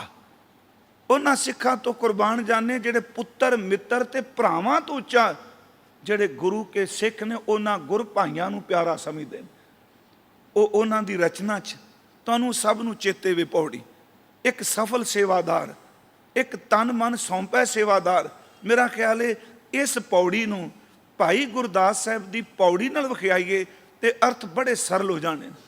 ਭਾਈ ਸਾਹਿਬ ਮੈਂ ਅਰਜ਼ ਕੀਤੀ ਉਹ ਜੀਵਨ ਵਾਲੇ ਨੇ। ਇੱਕ ਵਾਰ ਉਹ ਲੰਘ ਰਹੇ ਸਨ, ਕਿਤੋਂ ਕਿਹਾ ਜਾਂਦਾ ਹੈ ਚਲੇ ਜਾ ਰਹੇ ਨੇ। ਪਹਿਲਾਂ ਲੋਕਾਂ ਨੇ ਪਹਿਚਾਣਿਆ ਨਹੀਂ, ਫਿਰ ਪਹਿਚਾਨ ਲਿਆ ਤੇ ਕਹਿਣ ਲੱਗੇ ਭਾਈ ਸਾਹਿਬ ਰੁਕੋ, ਦੇਖੋ ਸੁਰਤ ਕਿੱਥੋਂ ਤੱਕ ਲਿਜਾਂਦੇ ਨੇ। ਕਹਿੰਦੇ ਕੁਝ ਦਿਨ ਰੁਕੋ, ਕਥਾ ਸੁਣਾਓ, ਗੁਰੂ ਦੇ ਬੋਲ ਸੁਣਾਓ, ਮਹਾਨ ਵਿਦਵਾਨ ਕੋ। ਉਹਨਾਂ ਕਿਹਾ ਮੈਂ ਰੁਕਾਂਗਾ ਨਹੀਂ। ਕਹਿੰਦੇ ਕਿਉਂ? ਅਸੀਂ ਕੋਈ ਸਿੱਖਣਾ ਹੈ।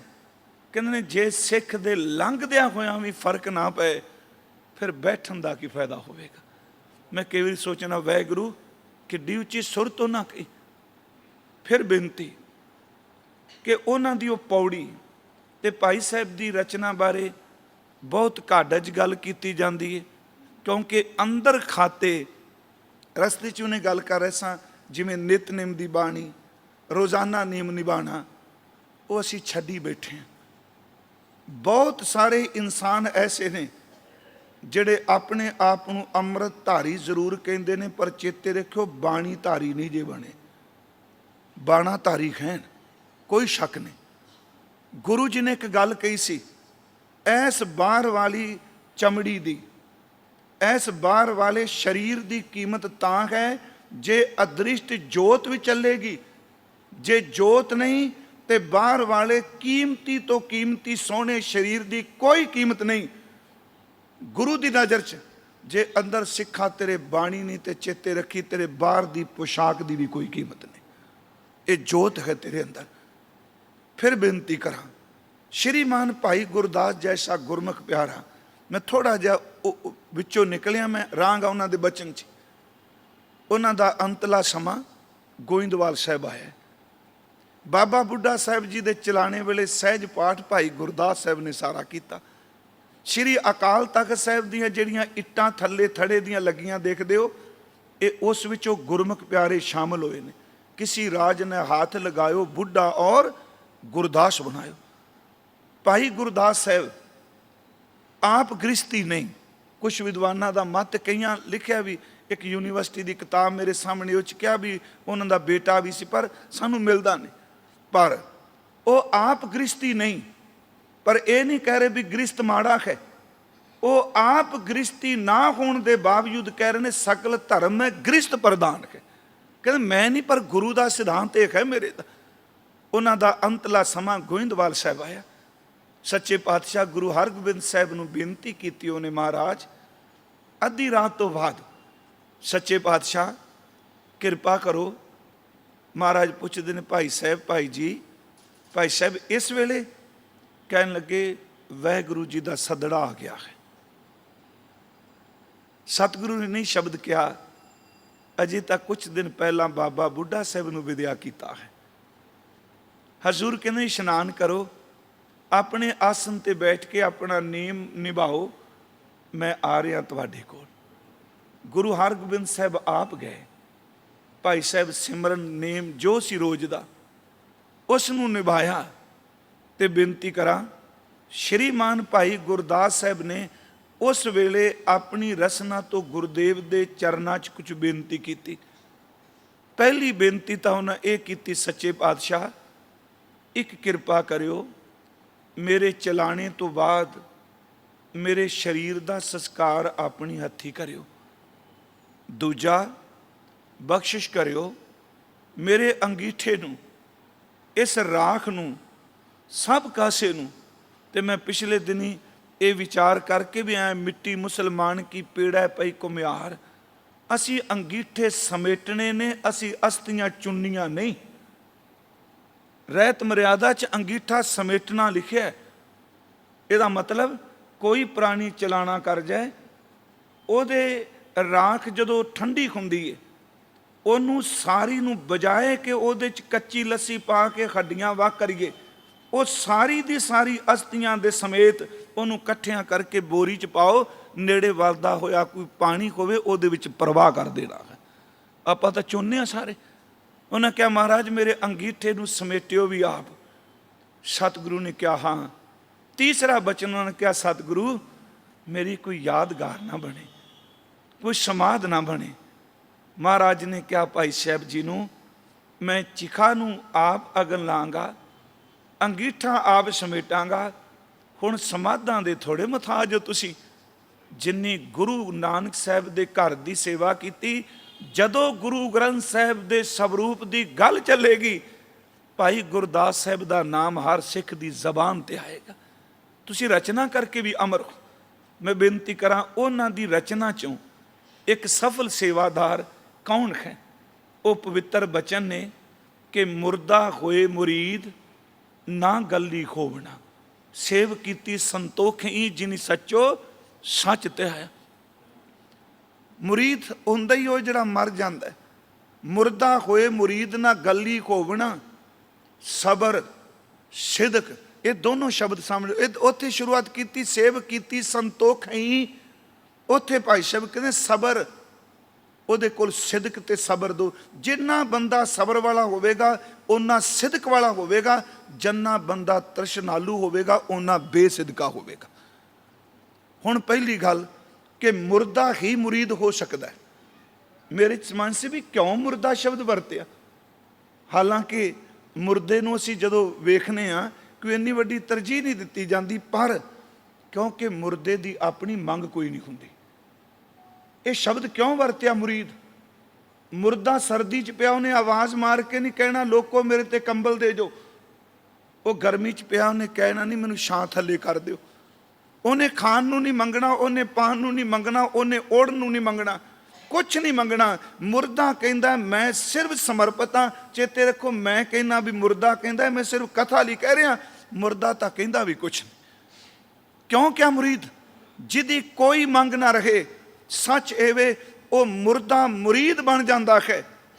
एक बार अर्ज की सी, जिन्नी देर तक बंदा अपने आप नूं गुरु सामने जिंदियां दी कतार च खड़ा करदा है, हाँ शब्द विच गुरु जीवन बख्शे ते वखरा, हंकार विच जिहड़ा जींदा है चेते रखो डुबेगा, ते जिहड़ा शब्द विच डुब जाएगा वो जरूर तरेगा। फिर शब्द कहां, जिहड़ा हौमे च जींदा है वो जरूर डुबेगा, जिहड़ा शब्द च मरेगा जरूर तरेगा। जिन्नी देर तक पानी विच बंदा संघर्ष करदा है, उन्नी देर तक पानी उहनूं धक्के नाल थल्ले डोबदा है, ते जदों पानी नूं समर्पित हो जांदा है बंदा, असीं कहने मर जांदा है। अंदर भी पानी बाहर भी पानी, पानी उस तो बाद मरे होए नूं तारना शुरू कर दिंदा है। मुरीद तां शब्द वरतिया, मुर्दे दी अपनी कोई इच्छा नहीं। सतगुरु कहते हैं मुर्दा होए मुरीद, भाई गुरदास साहब, मुरीद वही है जिहड़ा मर जाता है। मुर्दा होए मुरीद ना गली खोवना, सेवा गल्लां वालियां नी कली काम नहीं। सेवा तो अपने आप नूं मारना है। फिर जिहड़ा अपने आप नूं मार दिंदा है ਉਹਦੀ कोई इच्छा नहीं। ये सारी पौड़ी तुसीं देखोगे जिहड़ी भाई साहब दी असीं अर्ज कर रहे हैं, ये सेवक दी इच्छा ही कोई नहीं, सिर्फ समर्पण ही समर्पण। मुर्दा होए मुरीद ना गली खोवना, सबर सिदक शहीद भरम भाओ खोवना। वाहिगुरू जी ये तो एक एक शब्द रोकदा है भी सेवादार किन्ना को गहरा हुंदा है। सेवादार जिहड़ा मर जांदा वो सबर वाला है, जिहड़ी गल असीं अज कर रहे सां कल भी, सबर वाला। दूसरी गल वो सिदक वाला है, जिथे सबर है उत्थे सिदक है। मैं अर्ज की जिथे तृष्णा उत्थे बेसिदकी है। सबर वाला कहंदा मालका जिथे तू रख दिता उत्थे की भला है। जिवें एक सिख का जिक्र असीं बड़ी वारी करने, मैं कर जाना उहदा जिक्र। असल च नाम सी तीरथा, भाई तीरथा मंझकी दी रहन वाले ने, पर साडियां सारियां लिखतां उन्हां नूं भाई मंझ साहब कहंदियां ने। चौधरी ने पिंड दे अपना साजो समान जमीन भोए भांडा घोड़ियां बलद मझां कालियां बूरियां नौकर चाकर, ज़्यादा मैं विस्तार च नहीं, सिर्फ 3-4 गल्लां करनियां। सरवर नूं पूजदे ने, पर जदों सिखां दी संगत कीती ते इक्को ही लफ्ज़ किया संगत च बैठ के, कहन लगे वाह वो गुरु के सिखो, असी मुर्दे पूजदे पूजदे खुद ही मुर्दे हो गए। इहदा मतलब अंदर जीवन की सत्या नहीं रही। कहने ने उन्हें हस के क्या कहन लगे ਮੈਨੂੰ ਇੰਜ ਲੱਗਦਾ ਹੈ ਤੁਹਾਡਾ ਗੁਰੂ ਝੀਲ ਹੈ, ਸਮੁੰਦਰ ਹੈ, ਤੁਸੀਂ ਗੁਰੂ ਵਿੱਚੋਂ ਉੱਠੇ ਹੋਏ ਬੱਦਲ ਹੋ, ਜਿੱਥੇ ਜਾਂਦੇ ਹੋ ਉੱਥੇ ਗੁਰੂ ਦੇ ਨਾਮ ਦੀ ਵਰਸ਼ਾ ਕਰੀ ਜਾਂਦੇ ਹੋ। ਤੁਹਾਡਾ ਗੁਰੂ ਚੰਦਨ ਹੈ, ਤੁਸੀਂ ਗੁਰੂ ਕੋਲੋਂ ਲੰਘਣ ਵਾਲੀਆਂ ਹਵਾਵਾਂ ਹੋ, ਜਿੱਥੇ ਹਵਾ ਜਾਏਗੀ ਚੰਦਨ ਦੇ ਕੋਲੋਂ ਲੰਘ ਕੇ ਉਹ ਹਵਾ ਆਪਣੇ ਨਾਲ ਸੁਗੰਧੀ ਲੈ ਜਾਏਗੀ। ਹੱਸ ਕੇ ਕਹਿਣ ਲੱਗੇ, ਤੂੰ ਕਿਉਂ ਨਹੀਂ ਬੱਦਲ ਬਣ ਜਾਂਦਾ? ਗੁਰੂ ਅਰਜਨ ਦੇਵ ਦੇ ਦਰਬਾਰ 'ਚ ਆਏ। ਸਾਨੂੰ ਸਭ ਨੂੰ ਪਤਾ ਇੱਕੋ ਗੱਲ ਕਹੀ ਮਹਾਰਾਜ, ਸਿੱਖੀ। ਸਤਿਗੁਰਾਂ ਨੇ ਕਿਹਾ, ਭਲਿਆ ਸਿੱਖੀ ਤੇ ਸਿੱਖੀ ਨਹੀਂ ਟਿਕਦੀ, ਭਰੇ ਭਾਂਡੇ 'ਚ ਹੋਰ ਕੀ ਪਾਏਗਾ? ਮੁਰਦੇ ਪੂਜ ਪੂਜ ਕੇ ਤੇਰਾ ਹਾਲ ਕੀ ਹੋ ਗਿਆ? ਉਹਨੇ ਮੁੱਖ ਦੀ ਗੱਲ ਸਵੀਕਾਰ ਕਰ ਲਿਆ। ਸਤਿਗੁਰੂ ਨੇ ਕਿਹਾ, ਦੇਖ ਇਹ ਬੜੀ ਕਾਰ ਬਿਖਮੀ, ਇਹ ਬੜੀ ਔਖੀ ਘਾਟੀ ਆ, ਇਹ ਅਲੂਣੀ ਸਿਲਕ ਹੈ। ਚੇਤੇ ਰੱਖੀ, ਇਹਦੇ ਵਿੱਚ ਅਪਮਾਨ, ਬੇਇੱਜ਼ਤੀ, ਨਿੰਦਿਆ, ਧੱਕੇ, ਤਾਨੇ ਮਿਹਣੇ, ਇੱਥੋਂ ਤੱਕ ਕਿ ਸਭ ਕੁਝ ਤੇਰਾ ਜਾ ਸਕਦਾ ਹੈ।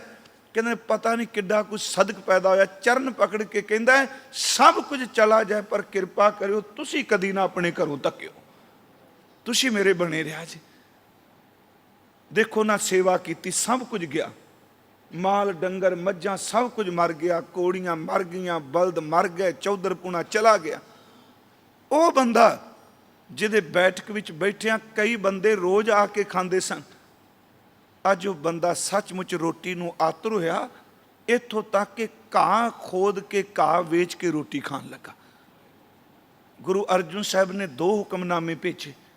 ਮੈਂ ਬੇਨਤੀ ਕਰਾਂ, ਪਹਿਲਾ ਹੁਕਮਨਾਮਾ ਭੇਜਿਆ ਸੀ ਕਿ ਤਾਂ ਦੇਣਾ ਜੇ 20 ਰੁਪਈਏ ਦੇਗਾ ਤਾਂ 20 ਰੁਪਈਏ ਦੇ ਦਿੱਤੇ। ਹੁਕਮਨਾਮੇ ਸਿਰਫ ਇਹ ਲਿਖਿਆ ਸੀ, ਮੰਝ ਤੈਨੂੰ ਕਰਤਾਰ ਚੇਤੇ ਆਵੇ, ਤੈਨੂੰ ਵਾਹਿਗੁਰੂ ਚੇਤੇ ਆਵੇ। ਦੀਵੇ ਦੀ ਲੋਚ ਹੁਕਮਨਾਮਾ ਪੜ੍ਹ ਕੇ ਰੋ ਪਿਆ। ਲਿਆਉਣ ਵਾਲੇ ਨੇ ਕਿਹਾ, ਤੂੰ ਤਾਂ ਰੋ ਪਿਆ, 20 ਰੁਪਈਏ ਦੇ ਕੇ ਹੁਕਮ ਮਿਲਿਆ? ਕਹਿੰਦਾ ਨਹੀਂ ਨਹੀਂ, ਇਹ ਅਥਰੂ ਪਛਤਾਵੇ ਦੇ ਨਹੀਂ, ਇਹ ਅਥਰੂ ਸੋਗ ਦੇ ਨਹੀਂ। ਕਹਿੰਦੇ ਕਿਉਂ ਰੋਇਆ? ਕਹਿੰਦਾ ਇਸ ਕਰਕੇ ਰੋਇਆ, ਦਾਤਾ ਮੈਨੂੰ ਸਾਰੇ ਛੱਡ ਗਏ, ਪਰ ਇੰਨੇ ਅਮੀਰ ਸਿੱਖਾਂ ਦੀ ਭੀੜ ਵਿੱਚ ਤੂੰ ਘਾਹ ਖੋਤਰਨ ਵਾਲੇ ਨੂੰ ਭੁਲਾਇਆ ਨਹੀਂ। ਇਹ ਮੇਰੀਆਂ ਅੱਖਾਂ 'ਚ ਪਾਣੀ ਉਹਦੇ ਸ਼ੁਕਰ ਦਾ। ਭਾਈ ਮਨ ਸਾਹਿਬ ਨੂੰ ਦੂਜਾ ਹੁਕਮਨਾਮਾ ਆਇਆ, ਉਹ 20 ਰੁਪਈਏ ਦੇ ਕੇ ਨਹੀਂ, ਉਸ ਹੁਕਮਨਾਮੇ 'ਚ ਲਿਖਿਆ ਸੀ, ਸੁਣਦਿਆਂ ਸਾਰ ਤੁਹਾਡੀ ਲੰਗਰਾਂ 'ਚ ਲੋੜ ਪੈ ਗਈ, ਛੇਤੀ ਪਹੁੰਚੋ। ਸਭ ਕੁਝ ਛੱਡ ਕੇ ਚਲਾ ਪਿਆ। ਪਿਆਰਿਓ, ਜਿਹਦੇ ਘਰ ਦੀ ਰੋਟੀ ਘਾਹ ਖੋਤਰ ਕੇ ਚੱਲਦੀ ਹੋਵੇ, ਜਿਹਦੀ ਬੇਟੀ ਨੇ ਕਦੀ ਥੱਲੇ ਪੈਰ ਨਾ ਰੱਖੇ ਹੋਣ ਮਿੱਟੀ ਤੇ, ਜਿਹਦੀ ਘਰ ਵਾਲੀ ਕੋਲ ਕੱਪੜਿਆਂ ਦੀ ਗਹਿਣਿਆਂ ਦੀ ਕਮੀ ਨਾ ਹੋਵੇ, ਉਹਦੀ ਬੇਟੀ ਤੇ ਉਹਦੀ ਘਰ ਵਾਲੀ ਵੀ ਸੇਠ ਦੇ ਘਰ ਵਿੱਚ ਕੰਮ ਕਰਦੀਆਂ, ਭਾਂਡੇ ਮਾਂਜਦੀਆਂ, ਪੋਚਾ ਲਾਉਂਦੀਆਂ ਨੇ। ਪਰ ਗੁਰੂ ਨਾਨਕ ਸਾਹਿਬ ਦੇ ਘਰ ਦਾ ਪਿਆਰ ਸਾਨੂੰ ਸਭ ਨੂੰ ਪਤਾ ਹੈ। ਤਰਨ ਤਾਰਨ ਸਾਹਿਬ ਵਾਲੇ ਪਾਸੇ ਜਾਂਦੇ, ਭਾਈ ਮਾਈ ਦਾ ਖੂਹ, ਸੇਵਾ ਕੀਤੀ। ਆ ਜੇ ਸਬਰ ਵਾਲਾ, ਸਿਦਕ ਵਾਲਾ ਮਰ ਗਿਆ, ਜਿਹੜਾ ਲੱਕੜਾਂ ਲਿਆਉਂਦੇ ਨੇ, ਸੇਵਾ ਕਰਦੇ ਨੇ। ਇੱਕ ਦਿਨ ਗੁਰੂ ਅਰਜਨ ਦੇਵ ਲੰਗਰ 'ਚ ਆਉਂਦੇ ਨੇ ਤੇ ਪੁੱਛਦੇ ਨੇ ਲਾਂਗਰੀ ਨੂੰ, ਇੱਥੇ ਮੰਝ ਆਇਆ ਸੇਵਾ ਕਰਨ, ਕਿੱਦਾਂ? ਕਹਿੰਦੇ ਨੇ ਮਹਾਰਾਜ ਲੱਕੜਾਂ ਲਿਆਉਂਦੇ ਨੇ ਤੇ ਪ੍ਰਸ਼ਾਦਾ ਕਿੱਥੋਂ ਛਕਦੇ ਆ? ਸਤਿਗੁਰੂ ਲੰਗਰ 'ਚ ਬੈਠ ਕੇ ਕਹਿੰਦੇ ਨੇ, ਅੱਜ ਸਾਡਾ ਸੁਨੇਹਾ ਦੇ ਦਿਓ ਜਦੋਂ ਲੰਗਰ ਛਕਣ ਆਏ। ਮਹਾਰਾਜ ਕੀ? ਉਹਨੂੰ ਕਿਹਾ, ਜੇ ਸਭ ਕੁਝ ਗਵਾ ਵੀ ਆਏ ਤੇ ਗਵਾ ਕੇ ਵੀ ਕੁਝ ਪਾਣਾ ਨਹੀਂ ਚਾਹੁੰਦਾ। ਲਾਂਗਰੀ ਕਹਿੰਦਾ, ਮਹਾਰਾਜ ਮੈਂ ਸਮਝਿਆ ਨਹੀਂ। ਉਹਨੂੰ ਬਸ ਇੰਨੀ ਗੱਲ ਕਹਿ ਦਿਆ, ਜੇ ਤੂੰ ਮਜ਼ਦੂਰੀ ਕਰਨ ਆਇਆ ਕਿ ਸੇਵਾ ਕਰਨ ਆਇਆ? ਜਿੰਨੀਆਂ ਕੁ ਲੱਕੜਾਂ ਲਿਆਉਣੇ ਉਨੀ ਕੁ ਰੋਟੀ ਖਾ ਜਾਣਾ। ਉਹ ਲੱਕੜਾਂ ਆਇਆ ਜੀ ਲੈ ਕੇ ਭਾਈ ਮੰਝ, ਪੰਡ ਸੱਟੀ। ਜਦੋਂ ਹੱਥ ਧੋ ਕੇ ਲੰਗਰ 'ਚ ਬੈਠਾ, ਲਾਂਗਰੀ ਨੇ ਪ੍ਰਸ਼ਾਦਾ ਰੱਖਿਆ, ਅੰਦਰੋਂ ਆਵਾਜ਼ ਆਈ, ਮਨਾ ਥੱਕਿਆ ਹੈ, ਪ੍ਰਸ਼ਾਦਾ ਛਕਣਾ, ਹੱਥ 'ਤੇ ਰੱਖਿਆ ਤੇ ਗੁਰੂ ਦਾ ਹੁਕਮ ਹੀ। ਮਨ ਨੇ ਕਿਹਾ ਛਕ ਲੈਂਦੇ। ਕੋਰ ਤੋੜ ਕੇ ਮੂੰਹ 'ਚ ਪਾਈ। ਲਾਂਗਰੀ ਨੇ ਕੋਲ ਬੈਠ ਕੇ ਬੜੇ ਪਿਆਰ ਨਾਲ ਕਹਿਣ ਲੱਗੇ, ਭਾਈ ਸਾਹਿਬ ਅੱਜ ਸਤਿਗੁਰੂ ਆਏ ਸਨ ਲੰਗਰ 'ਚ। ਕਹਿੰਦਾ ਅੱਛਾ, ਨਾਲੇ ਪ੍ਰਸ਼ਾਦਾ ਛਕੀ ਜਾਏ। ਕਹਿੰਦੇ ਨੇ ਫਿਰ ਅੱਜ ਤਾਂ ਬੜੀ ਕਿਰਪਾ ਵਰਤੀ। ਕਹਿੰਦੇ ਤੇਰੇ ਬਾਰੇ ਵੀ ਪੁੱਛਿਆ? ਖਿੜ ਗਿਆ ਅੰਦਰ, ਮੇਰੇ ਬਾਰੇ ਪੁੱਛਿਆ? ਕਹਿਣ ਲੱਗੇ ਹਾਂ ਪੁੱਛਿਆ, ਤੇ ਇੱਕ ਤੇਰੇ ਬਾਰੇ ਬਚਨ ਵੀ ਕਰ ਗਏ। ਉੱਥੀ ਰੋਟੀ ਰੱਖ ਗਈ। ਮਹਾਰਾਜ ਕੀ ਬਚਨ ਕੀਤਾ? ਕਹਿਣ ਲੱਗੇ ਪੁੱਛ ਗਏ ਸਨ, ਤੂੰ ਕੀ ਕਰਨਾ ਹੈ? मैं क्या महाराज की करदा मंझ? क्या महाराज वो लकड़ा लियाउंदा है।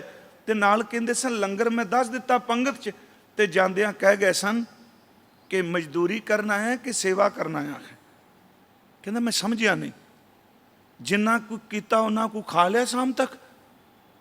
कहंदे उत्थे रोटी हत्थ च रखी, हत्थ झाड़ के उठ बेटा। ये दूजी वारी फिर रोया, पहले हुक्मनामे ते रोया, दूजी वारी फिर अथरू निकले अखां चों। ते लांगरी ने कहा मैनू बख्श दिओ, मैं गुरु का बचन तुहानूं कहा है।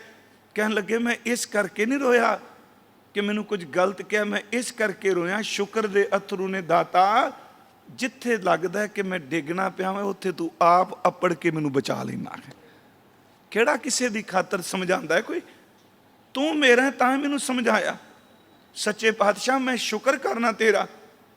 प्यारे लकड़ा दूनिया कीतियां, मुक दी गल की, एक दिन लकड़ा लियाउंदियां खूह च डिगदे ने।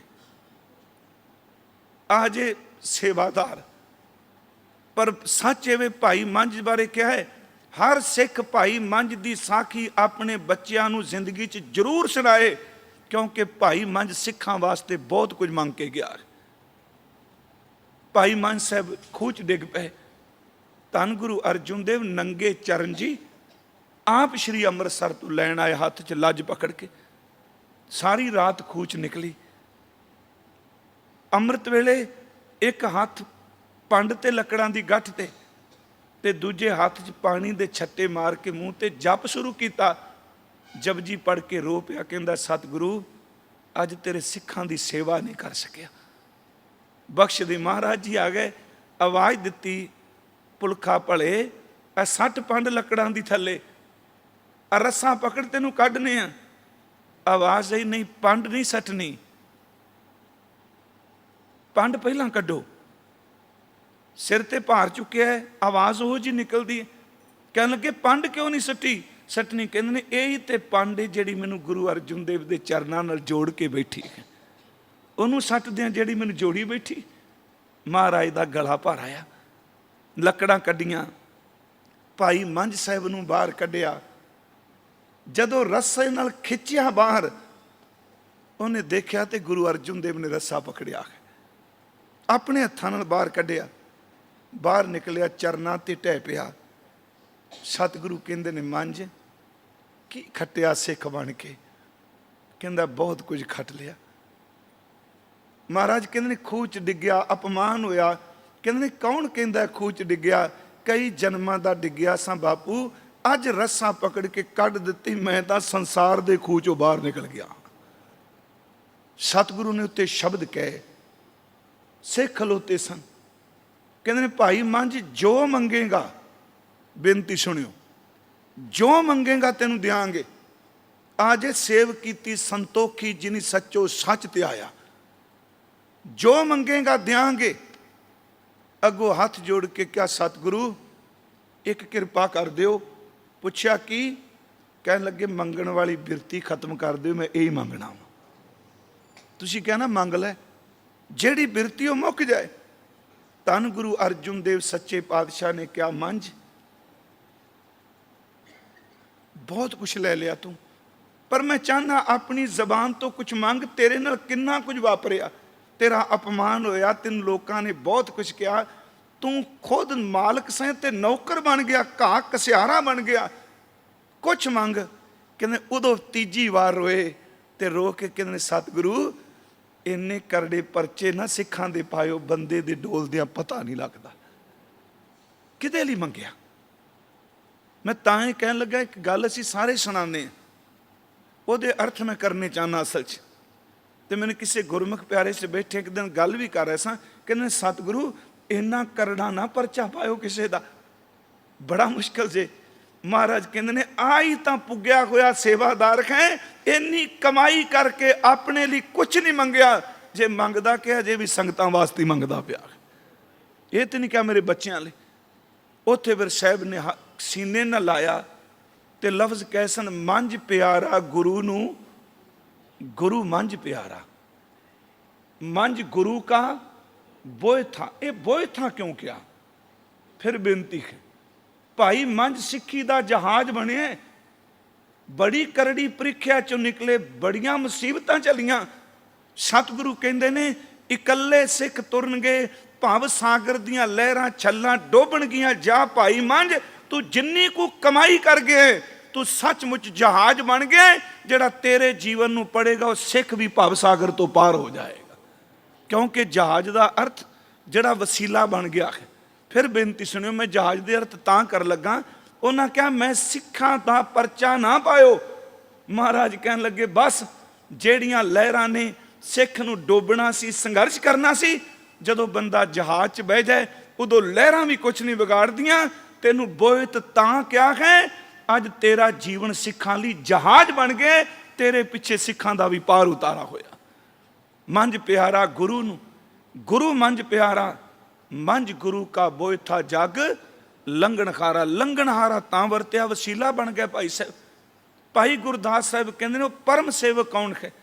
ਸੇਵ ਕੀਤੀ ਸੰਤੋਖੀ। ਗੁਰੂ ਨਾਨਕ ਸਾਹਿਬ ਕਹਿ ਰਹੇ ਨੇ ਮੁਰਦਾ ਹੋਏ ਮੁਰੀਦ ਨਾ ਗੱਲੀ ਖੋਵਣਾ। ਸਬਰ ਸੰਤੋਖ 'ਚ ਰਹਿੰਦਾ ਹੈ।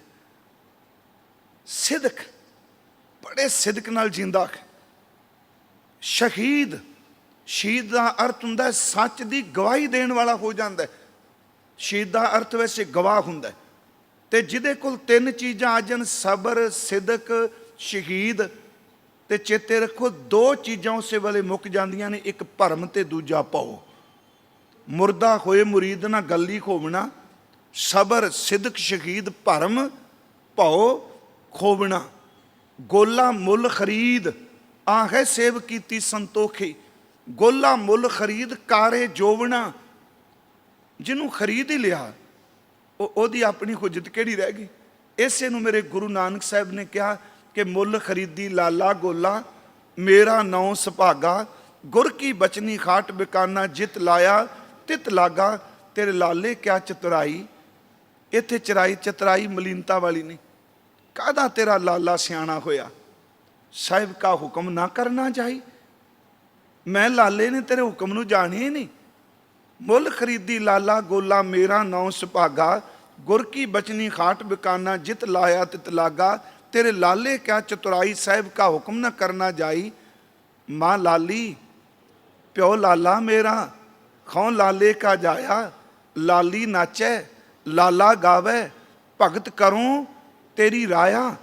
ਪੀਏ ਤਾਂ ਪਾਣੀ ਆਣੀ ਮੀਰਾ। ਮੀਰਾ ਮੀਨਸ ਪਾਤਸ਼ਾਹ, ਸ਼ਹਿਨਸ਼ਾਹ। ਕਹਿੰਦੇ ਨੇ ਨਾਨਕ ਗੁਲਾਮ ਨੂੰ ਹੁਕਮ ਕਰੋ, ਪਿਆਸ ਲੱਗੇ ਤੇ ਕਟੋਰਾ ਪਾਣੀ ਦਾ ਭਰ ਲਿਆਵਾਂ। ਪਿਆਰਿਓ, ਸਿੱਖ ਕਿੰਨੀ ਕੁ ਸੇਵਾ ਕਰੇ ਜੇ ਗੁਰੂ ਇਹ ਸ਼ਬਦ ਵਰਤੇ। ਪ੍ਰਭੂ ਜੀ ਪਿਆਸ ਲੱਗੇ, ਨਾਨਕ ਗੋਲਾ ਪਾਣੀ ਭਰ ਕੇ ਲਿਆਵੇ। ਭੁੱਖ ਲੱਗੇ ਮੈਨੂੰ ਹੁਕਮ ਕਰਿਓ, ਮੈਂ ਤਾਜ਼ਾ ਆਟਾ ਪੀ ਕੇ ਰੋਟੀ ਤਿਆਰ ਕਰਾਂਗਾ। ਜੇ ਚਰਨ ਧੋਣੇ ਨੇ ਹੁਕਮ ਕਰੋ, ਮੈਂ ਪੈਰ ਮਿਲਾਵਾਂ। ਗਰਮੀ ਹੈ ਤੇ ਪੱਖਾ ਝੱਲਾਂ। ਇੰਨੀ ਸੇਵਾ ਕਰਕੇ ਤੇ ਮਹਾਰਾਜ ਅਖੀਰ ਤੇ ਕਹਿੰਦੇ ਨੇ ਹੇ ਪ੍ਰਭੂ ਮੈਨੂੰ ਬਖਸ਼ ਦੇਈਂ। ਤੇਰੇ ਘਰ ਦਾ ਲੂਣ ਖਾ ਕੇ ਮੈਂ ਹਰਾਮ ਕਰ ਲਿਆ। ਕਮਾਈ ਕੋਈ ਨਹੀਂ ਮੇਰੀ, ਤੇਰੀ ਬਖਸ਼ ਨਾਲ ਹੀ ਮੈਂ ਛੁੱਟਣਾ ਹੈ। ਇਹ ਹੈ ਸਬਰ ਵਾਲੀ ਸੇਵਾ। ਪੀਏ ਤਾਂ ਪਾਣੀ ਆਣੀ ਮੀਰਾ, ਖਾਏ ਸਾਂ ਪੀਸਣ ਜਾਊਂ। ਪੱਖਾ ਫੇਰੀ ਪੈਰ ਮਲੋਵਾਂ, ਜਬਤ ਰਹਾ ਤੇਰਾ ਨਾਉ। ਲੂਣ ਹਰਾਮੀ ਨਾਨਕ ਲਾਲਾ। ਵਾਹਿਗੁਰੂ ਜੀ ਸੱਚੀ ਗੱਲ ਕਈ ਵਾਰੀ ਸੋਚੀਦਾ, ਮਹਾਰਾਜ ਜਦੋਂ ਤੁਸੀਂ ਬਾਣੀ 'ਚ ਆਪਣੇ ਲਈ ਸ਼ਬਦ ਵਰਤਦੇ ਹੋ, ਸਾਨੂੰ ਕਥਾ ਕਰਦਿਆਂ ਬੜੀ ਦਿੱਕਤ ਆਉਂਦੀ ਹੈ ਕਿ ਸੱਚੇ ਪਾਤਸ਼ਾਹ ਕੀ ਅਰਥ ਕਰਾਂਗੇ ਆਪਣੀ ਜ਼ੁਬਾਨ ਤੋਂ ਇਹਦੇ। ਤੂੰ ਤਾਂ ਸਾਡਾ ਸ਼ਹਿਨਸ਼ਾਹ ਹੈ।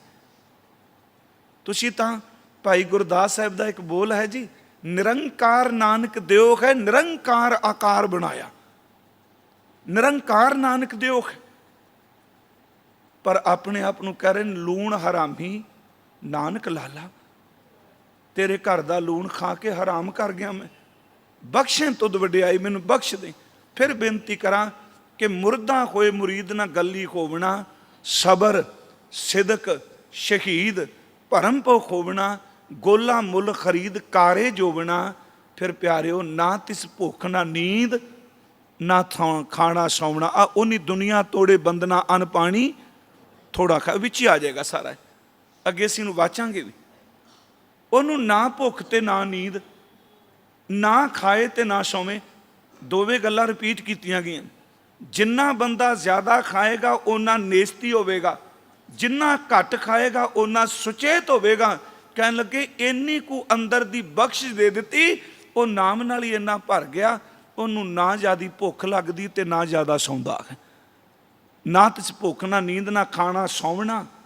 ਪੀਣ ਹੋਏ ਜਦੀਦ ਪਾਣੀ ਢੋਵਣਾ, ਪੱਖੇ ਦੀ ਤਾਗੀਦ ਪੱਗ ਮਲ ਧੋਵਣਾ। ਦਾਣੇ ਪੀਂਦਾ ਹੈ, ਪੱਖਾ ਝੱਲਦਾ ਹੈ। ਹੁਣ ਤਾਂ ਚਲੋ ਇਹ ਸੇਵਾ ਰਹੀਆਂ ਹੀ ਕੋਈ ਨਹੀਂ ਨਾ, ਪੱਖੇ ਝੱਲਣ ਦੀ ਸੇਵਾ, ਏਸੀ ਲੱਗ ਗਿਆ ਸੋਹਣੇ ਸਾਰੇ, ਇਹ ਪੱਖੇ ਲੱਗ ਗਏ ਆ। ਪਰ ਮੇਰਾ ਖਿਆਲ ਹੈ ਸੱਚੀ ਗੱਲ ਹੈ ਵੀ ਮੈਂ ਅੰਦਰ ਤੋਂ ਕਹਿਣਾ, ਜਿੰਨੇ ਸਾਨੂੰ ਆਧੁਨਿਕ ਸੁੱਖ ਮਿਲੇ ਉਨੀ ਸਾਡੀ ਸਰੀਰਕ ਸੇਵਾ ਵੀ ਖੁਸ਼ੀ। ਇੱਥੋਂ ਤੱਕ ਕਿ ਹੁਣ ਤਾਂ ਲੰਗਰ ਵੀ ਘੱਟ ਹੀ ਬੀਬੀਆਂ ਪਕਾਉਂਦੀਆਂ ਨੇ, ਕਿਉਂਕਿ ਲੰਗਰ ਪਕਾਉਣ ਵਾਲੇ ਵੀ ਦਿਹਾੜੀ ਤੇ ਆ ਜਾਂਦੇ ਹੁੰਦੇ ਨੇ। ਫਿਰ ਉਹ ਰਸ ਨਹੀਂ ਰਿਹਾ। ਘਰਾਂ 'ਚ ਅਸੀਂ ਕਿੰਨਾ ਕੁ ਪ੍ਰਸ਼ਾਦਾ ਪਾਣੀ ਤਿਆਰ ਕਰਕੇ ਸੰਗਤ ਨੂੰ ਛਕਾਉਂਦੇ, ਬਹੁਤ ਘੱਟ, ਬਹੁਤ ਘੱਟ। ਪਰ ਉਹ ਆਹਿਸਤਾ ਆਹਿਸਤਾ ਜਦੋਂ ਹੱਥੀਂ ਸੇਵਾ ਚਲੀ ਗਈ, ਅੰਦਰ ਰੁੱਖੇ ਹੋ ਗਏ ਨੇ, ਅੰਦਰ ਰਸ 'ਚ ਪ੍ਰਵਿਰਤ ਨਹੀਂ ਹੁੰਦੇ ਪਏ। ਪਰ ਅਜੇ ਬੀਜ ਨਾਸ਼ ਨਹੀਂ। ਜਾਓ ਗੁਰੂ ਰਾਮਦਾਸ ਦੇ ਬੂਹੇ ਅੱਗੇ ਦੇਖੋ, ਅੱਜ ਵੀ ਖਲੋਤੇ ਹੋਏ ਨੇ ਜਿਨ੍ਹਾਂ ਤੇ ਦਾਤੇ ਦੀ ਮਿਹਰ ਹੈ। ਸਤਿਗੁਰੂ ਕਹਿੰਦੇ ਨੇ ਪੀਣ ਹੋਏ ਜਦੀਦ ਪਾਣੀ ਢੋਵਣਾ, ਪੱਖੇ ਦੀ ਤਾਗੀਦ ਪੱਗਮਲ ਧੋਵਣਾ। ਸੇਵਕ ਹੋਏ ਸੰਜੀਦ ਨਾ ਹੱਸਣ ਰੋਵਣਾ। ਉਹ ਨਾ ਹੱਸਦਾ ਨਾ ਰੋਂਦਾ, ਸਥਿਰ ਹੋ ਗਿਆ। ਸੇਵਕ ਹੋਏ ਸੰਜੀਦ ਨਾ ਹੱਸਣ ਰੋਵਣਾ। ਕਹਿਣ ਲੱਗੇ ਚੰਦ ਮੁਬਾਰਕ ਈਦ ਪੁੱਗ ਖਲੋਵਣਾ, ਦਰਦਸ਼ ਦਰਵੇਸ਼ ਰਸੀਦ ਪਿਰਮ ਰਸ ਪੋਵਣਾ। ਚੰਦ ਮੁਬਾਰਕ ਈਦ ਪੁੱਗ ਖਲੋਵਣਾ। ਜਦੋਂ ਇਹੋ ਜਿਹਾ ਸੇਵਾਦਾਰ ਸੇਵਾ 'ਚ ਸਫਲ ਹੋ ਕੇ ਤੁਰਦਾ ਹੈ, ਇਸ ਤਰ੍ਹਾਂ ਵਧਾਈ ਵਧਾਈ ਮਿਲਦੀ ਹੈ ਜਿਵੇਂ ਈਦ ਦਾ ਚੰਦ ਚੜ੍ਹਿਆ ਹੋਵੇ ਤੇ ਲੋਕ ਮੁਬਾਰਕਾਂ ਦਿੰਦੇ। ਇਹ ਹੈ ਸੇਵਾਦਾਰ। ਮਹਾਰਾਜ ਸੱਚੇ ਪਾਤਸ਼ਾਹ ਜੀ ਦੀ ਇਹ ਪੌੜੀ, ਇਹ ਬਚਨ ਸੀ ਜ਼ਰੂਰ ਅੱਖਰੀ ਅਰਥ ਥੋੜ੍ਹੇ ਜਿਹਾ ਹੋਰ ਗਹਿਰਾਈ 'ਚ ਵਾਜ ਸਕੀਏ। ਸੇਵ ਕੀਤੀ ਸੰਤੋਖਈ, ਸੰਤੋਖ ਵਾਲਿਆਂ ਨੇ, ਸਬਰ ਤੇ ਸਿਦਕ ਵਾਲਿਆਂ ਨੇ ਸੱਚੀ ਸੇਵਾ ਕੀਤੀ। ਜਿਨੀ ਸੱਚੋ ਸੱਚ ਧਿਆਇਆ, ਉਹਨਾਂ ਸੇਵਾਦਾਰਾਂ ਨੇ ਜਿਨ੍ਹਾਂ ਨੇ ਸੱਚੇ ਪਰਮਾਤਮਾ ਨੂੰ ਧਿਆਇਆ, ਸੱਚੇ ਵਾਹਿਗੁਰੂ ਜੀ ਦਾ ਚਿੰਤਨ ਕੀਤਾ।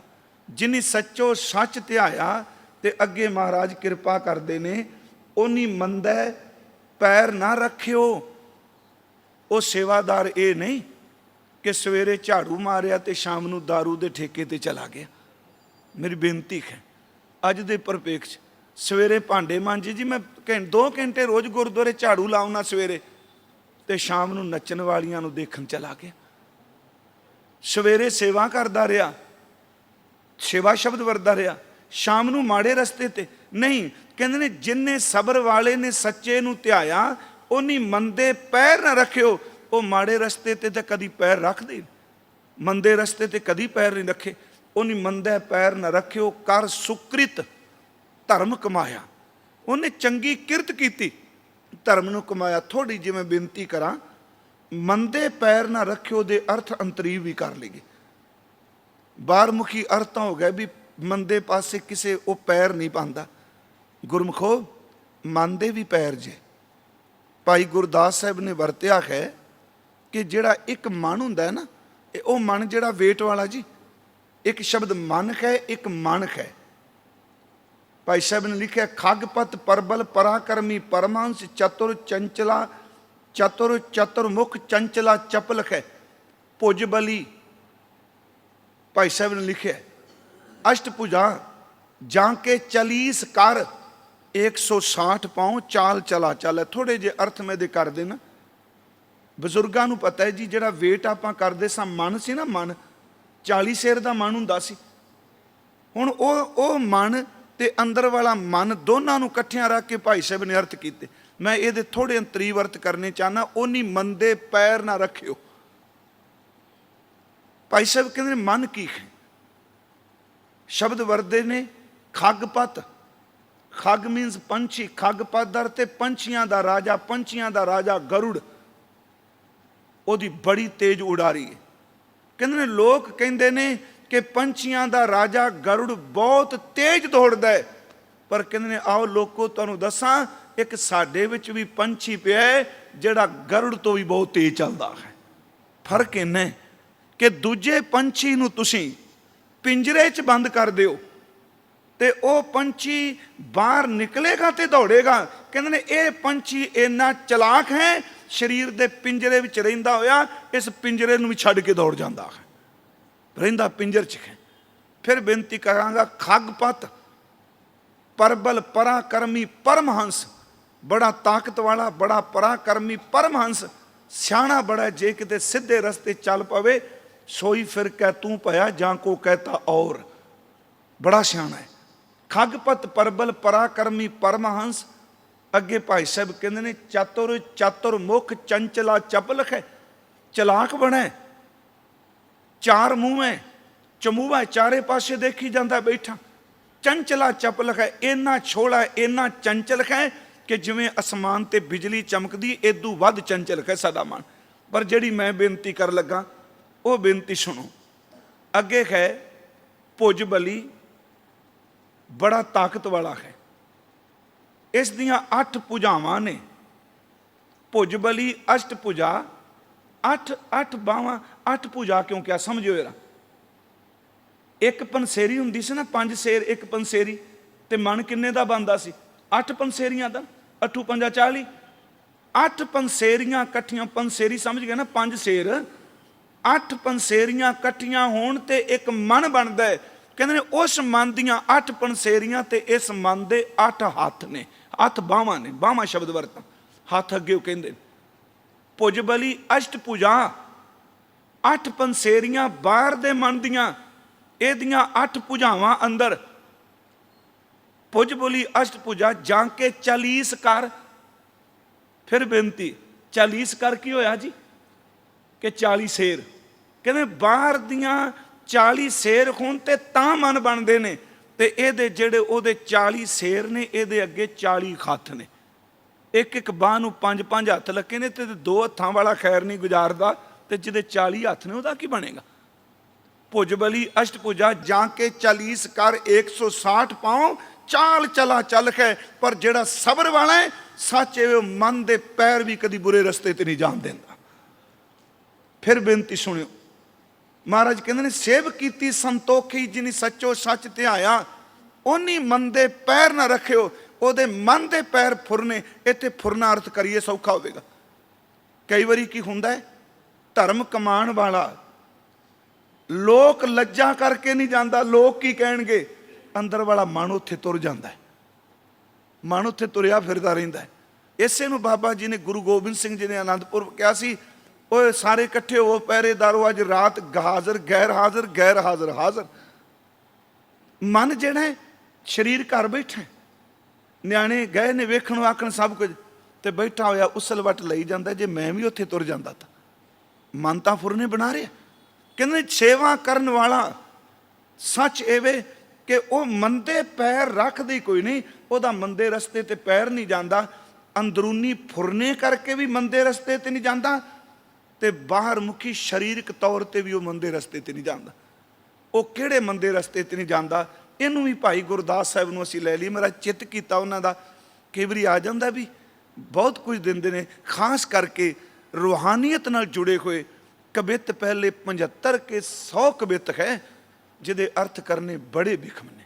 ਉਹਦੇ ਵਿੱਚ ਸੁਰਤ, ਸ਼ਬਦ, ਦਸਮ ਦਵਾਰ, ਰੁਣ ਝੁਣ, ਅਨਹਦ, ਅਮਿਓ ਰਸ, ਇਹ ਸਾਰੇ ਸ਼ਬਦ ਦਿੱਤੇ ਨੇ। ਬਦੇਹੀ, ਲੋਗ ਅਲੋਗੀ, ਭਾਈ ਸਾਹਿਬ ਦੀਆਂ ਰਚਨਾ ਬੜੀਆਂ ਕਮਾਲ ਦੇ ਨੇ।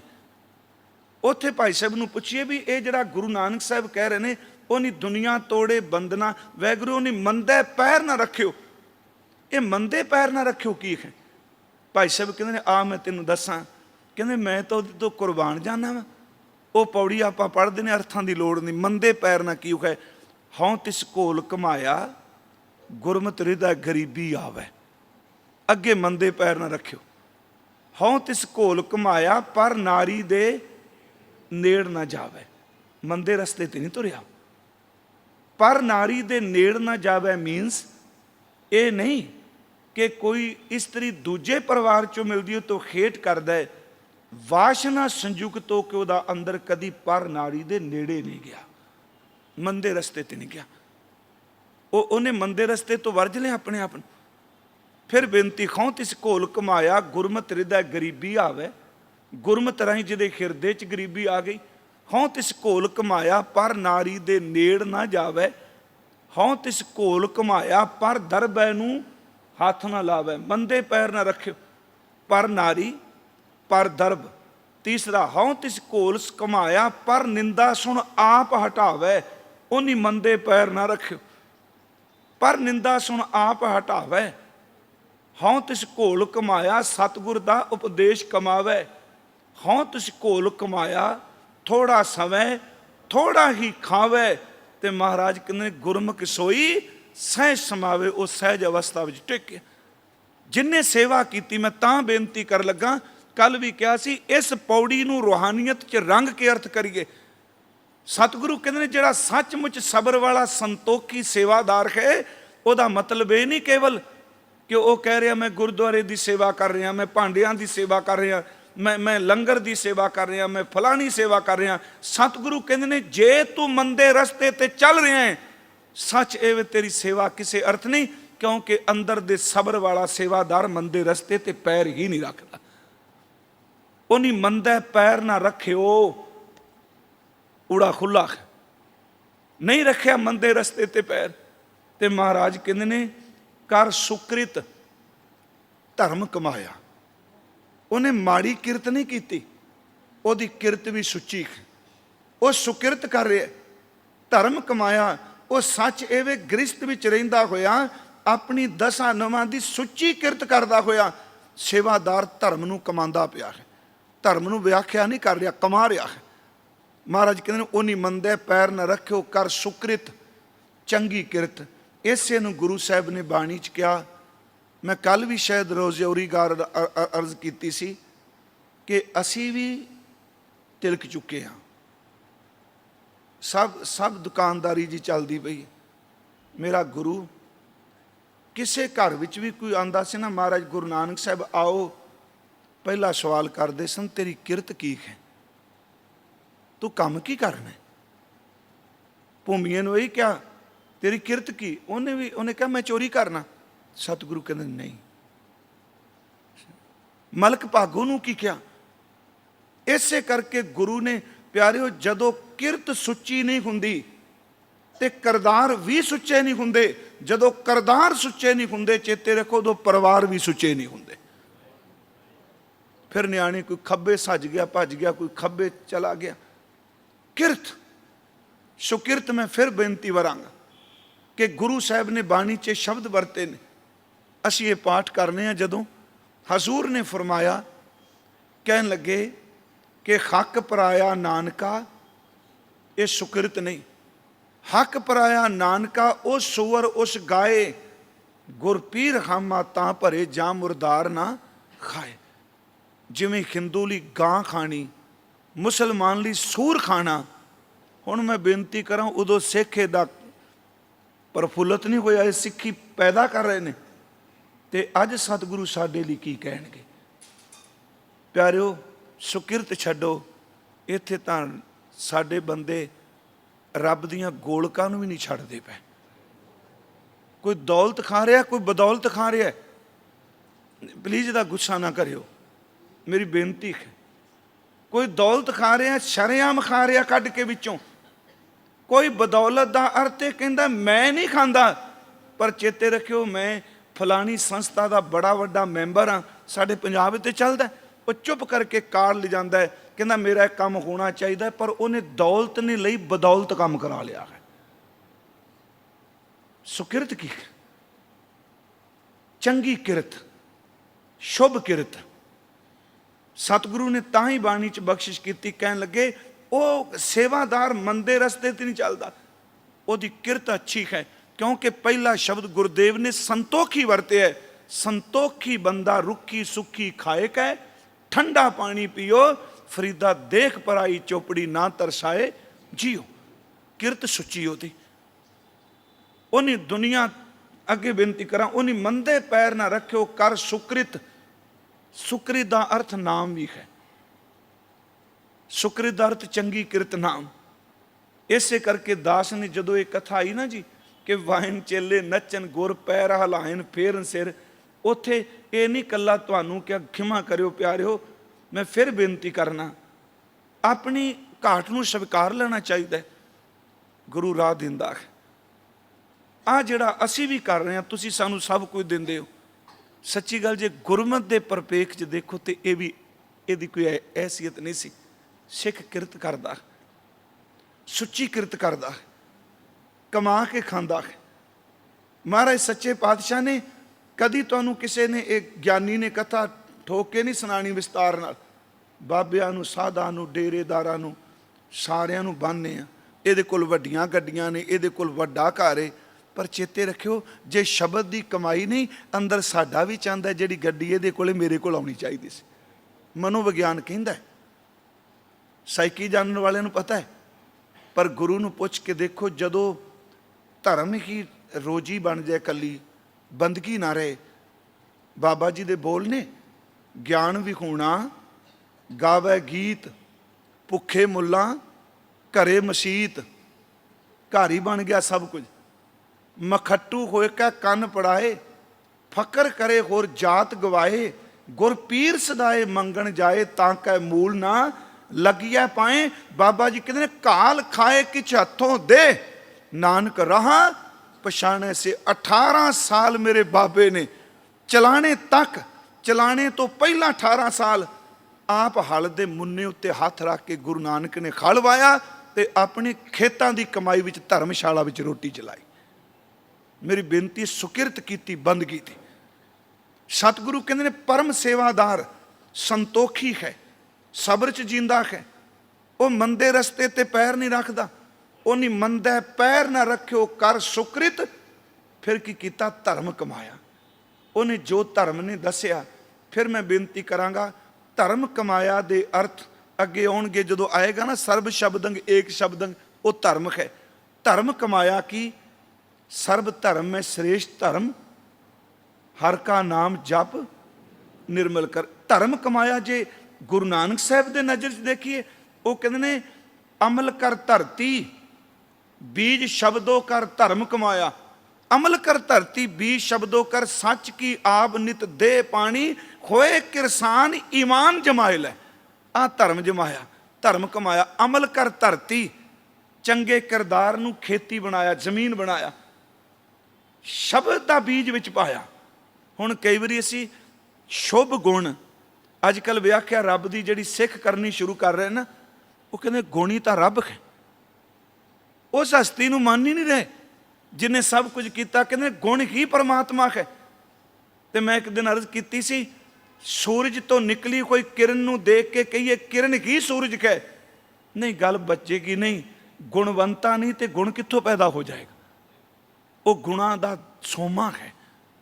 ਮਹਾਰਾਜ ਸੱਚੇ ਪਾਤਸ਼ਾਹ ਬਖਸ਼ਿਸ਼ ਕਰਦੇ ਨੇ, ਕਹਿਣ ਲੱਗੇ, ਪਿਆਰਿਓ ਕਿ ਦੇਖੋ ਧਰਮ ਕਮਾਇਆ, ਅਮਲ ਕਰ ਧਰਤੀ, ਤੇਰੇ ਸ਼ੁਭ ਕਰਮ ਜਿਹੜੇ ਨੇ ਉਹ ਜ਼ਮੀਨ ਬਣ ਜਾਣ।